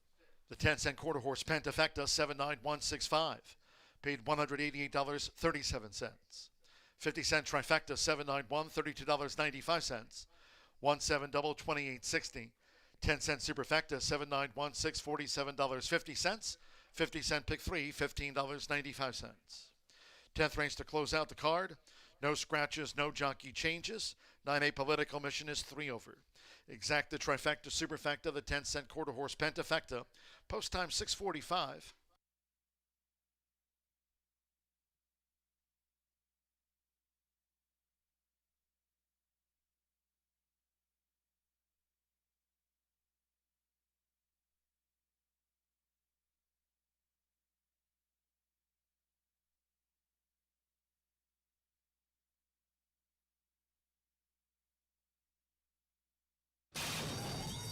They're off to an even start. Fast start for Zoom In Feature with DNA Dell's winner. Drinking out of Cartel Bar. Beach first, HF Just Reno. WRS, My Name is Rip. AP Political Patriot and Louisiana Love is last. 110 yards to go. It's a toss-up. Just being led by Zoom In Feature toward the inside. Zoom In Feature dives out at the finish, and a photograph with WRS, My Name is Rip, who surged late. Right there was... They're off to an...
All right, well, we're up to race 10. It's another 400-yard trial for the Sterling Bertram Memorial.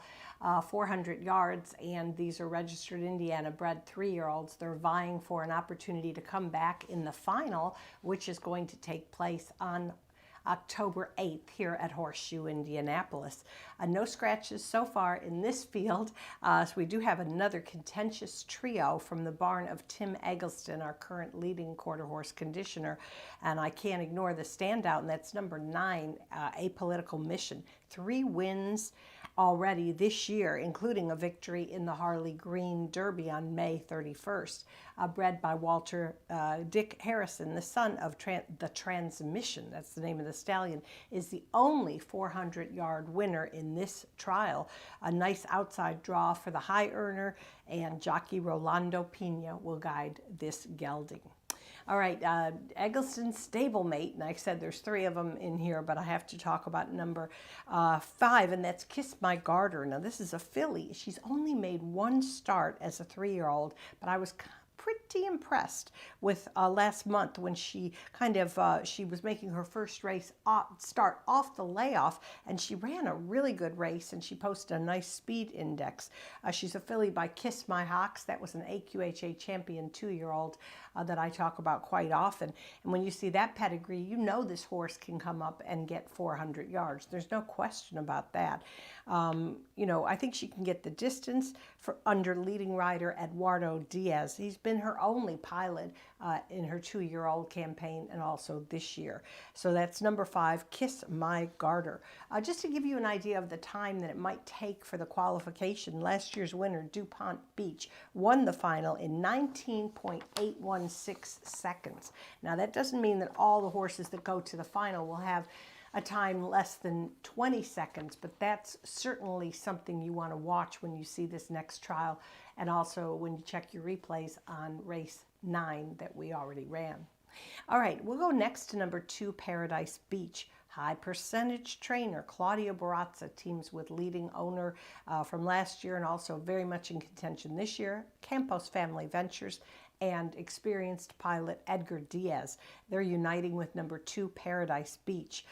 This is a filly by Escondido Beach. The dam is Botticelli Shake, and this is a dam, a race mare that has meant a lot to Claudia Barazza. He's had a couple winners with her and familial offspring. So if you bring up Botticelli Shake in front of Claudio Barazza, you're sure to get a smile out of his face. Anyway, 3rd in the Julie Veltman Overnight Stakes, and should benefit with the addition of the flipping halter. Last quarter horse race, Tony had an allowance win, and the horse came out of nowhere. And he literally, right afterwards, he said, well, you know, I tried the rig, and I didn't have any trouble with the start. And that's what the flipping halter does assist when horses are a little bit unsettled when they break from the gate. I mean, obviously in quarter horse racing, that clean break, clear path to the wire, they're 2 essentials to success. All right, one more to talk about, and that's Tony Cunningham, who's going to saddle 2 in this trial.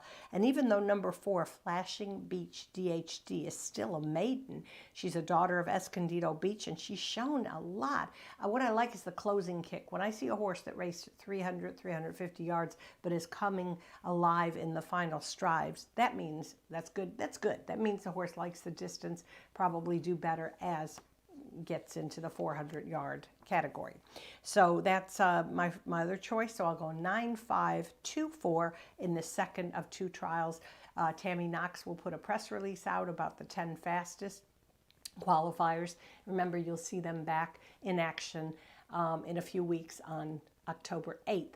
And anyway, good luck to all today, and stay with us because tomorrow we have 3 races. We have 3 Bank of America Challenge races that will begin toward the end of the card. It's the Cox Ranch Distaff, the John Deere Juvenile, and the Adequan Derby. It should be a great Tuesday at Horseshoe Indianapolis.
The horses coming onto the track now for the 10th race. The second of the two Sterling Bertram Memorial Stakes trials over the 400 yards. Fast track, no wind, a field of 9. 9 Apolitical Mission, 3 over. Exacta, Trifecta, Superfecta, the 10-cent quarter horse Pentafecta, 2 minutes.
The horses have reached the starting gate.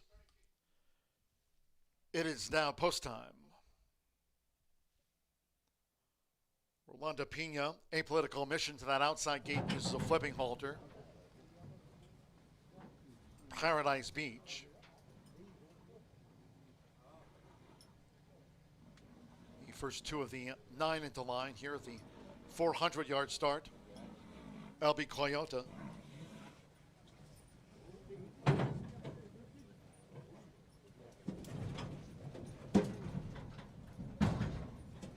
Kiss by Carter. Eduardo Luna Diaz going for the trial double with Tim Eggleston. WRS, my name is Rip, clocked 20.237 seconds. Booms Zuman Bayou into the gate. Cartel's Kryptonite. Seized by Marie Laveau.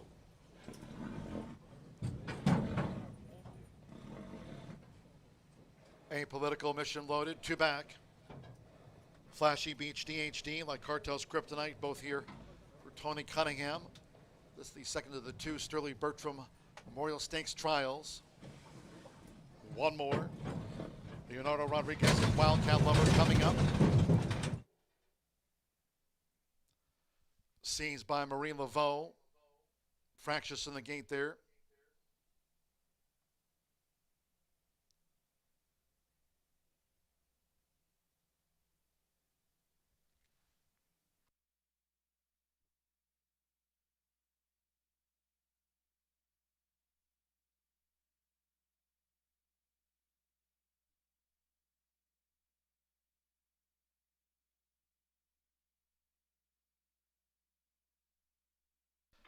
Late scratch, number 3, seized by Marie Laveau by order of the stewards upon recommendation of the track veterinarian at the 400-yard start.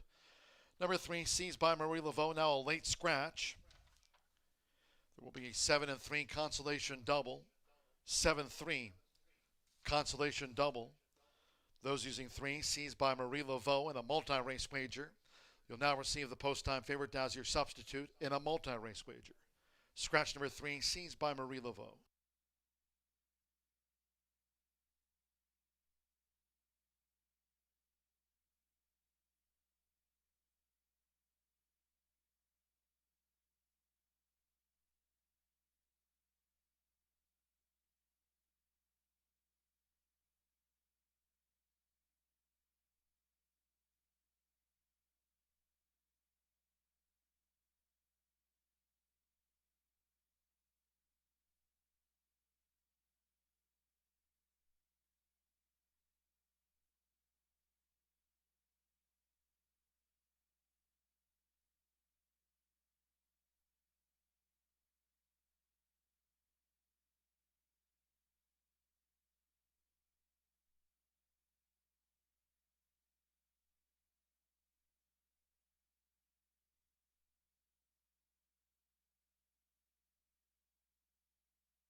Back out the gate to reload.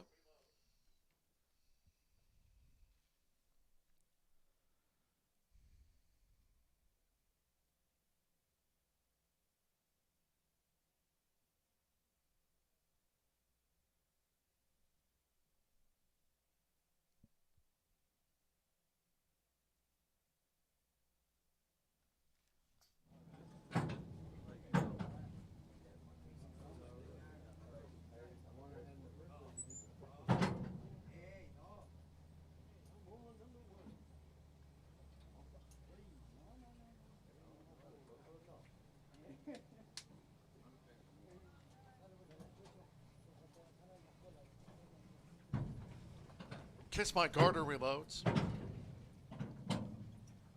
Back out comes Booms Zuman Bayou. Flashy Beach DHD. Cartel's Kryptonite going back in. Late scratch on 3, seized by Marie Laveau. 3 of that late scratch, and again, one more. Wildcat Lover, 20.237 seconds, the top trial time. Second trial for the Sterling Bertram Memorial. Fast track, 400 yards, all in. Off to the Monday finale. Sharp start for Apolitical Mission. Here's a charge from Cartel's Kryptonite past the 220. Kiss My Garter in the middle. Nearest the inside, Paradise Beach. It is Apolitical Mission over here on the stand side for Rolanda Pena. Dashing away. Apolitical Mission. This is a flashy dashy here. Apolitical Mission wins clear from Paradise Beach. Wildcat Lover was third. Kiss My Garter and Flashy Beach DHD next.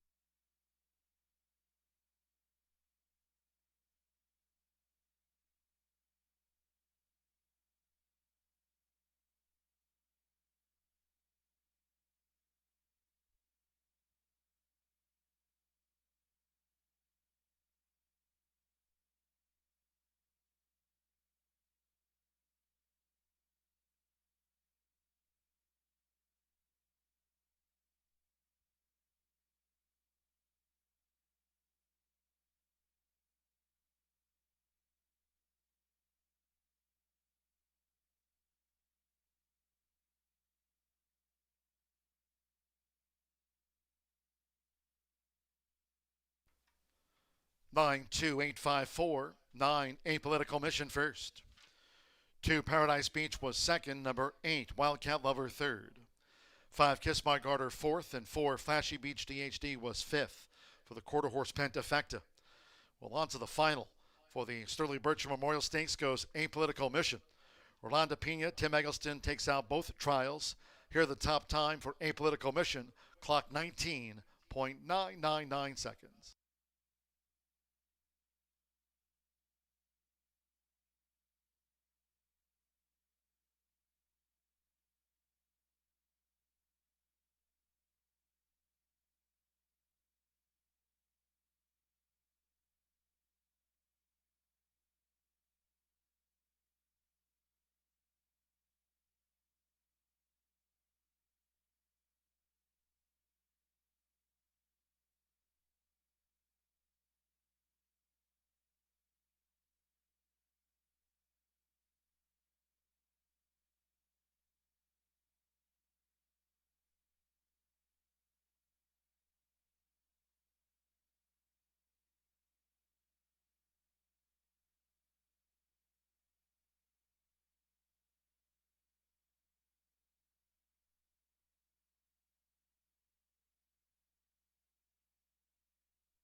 Tenth race official. The 9-2 exacta paid $8 even. 50-cent trifecta, 9-2, $5.65. Couple of doubles after that late scratch on 3 C's by Marie Laveau. 7-9 double 14-20. There's the 7-3 consolation double. $9 even. Kiss My Garter was fourth. 10-cent superfecta. 9-2, 8-5 paid $3 and change. 50-cent pick 3, $9.95. The 10-cent quarter horse Pentafecta, $7.44. Flashy Beach DHD was fifth for the quarter horse Grand High Five.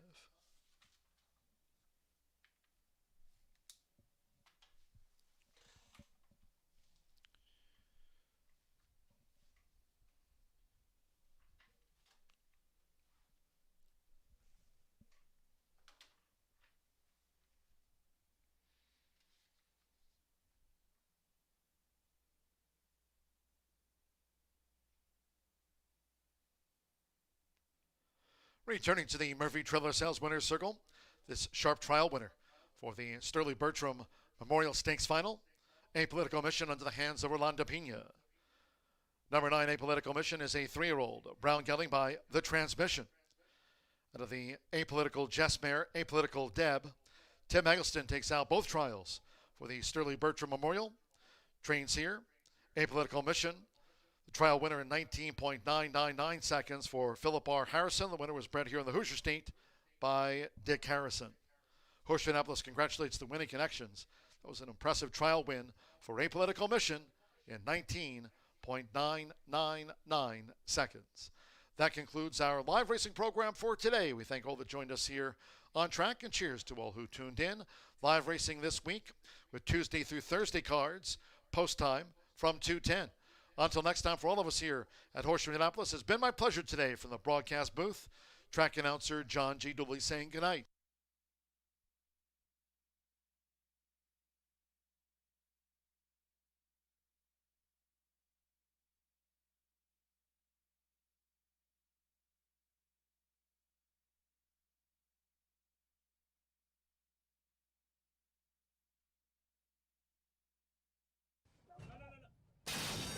Off to the Monday finale. Sharp start for Apolitical Mission. Here's a charge from Cartel's Kryptonite past the 220. Kiss My Garter in the middle. Nearest the inside, Paradise Beach. It is Apolitical Mission over here on the stand side for Rolanda Pena. Dashing away. Apolitical Mission. This is a flashy dashy here. Apolitical Mission wins clear from Paradise Beach. Wildcat Lover was third. Kiss My Garter and Flashy Beach DHD next. Off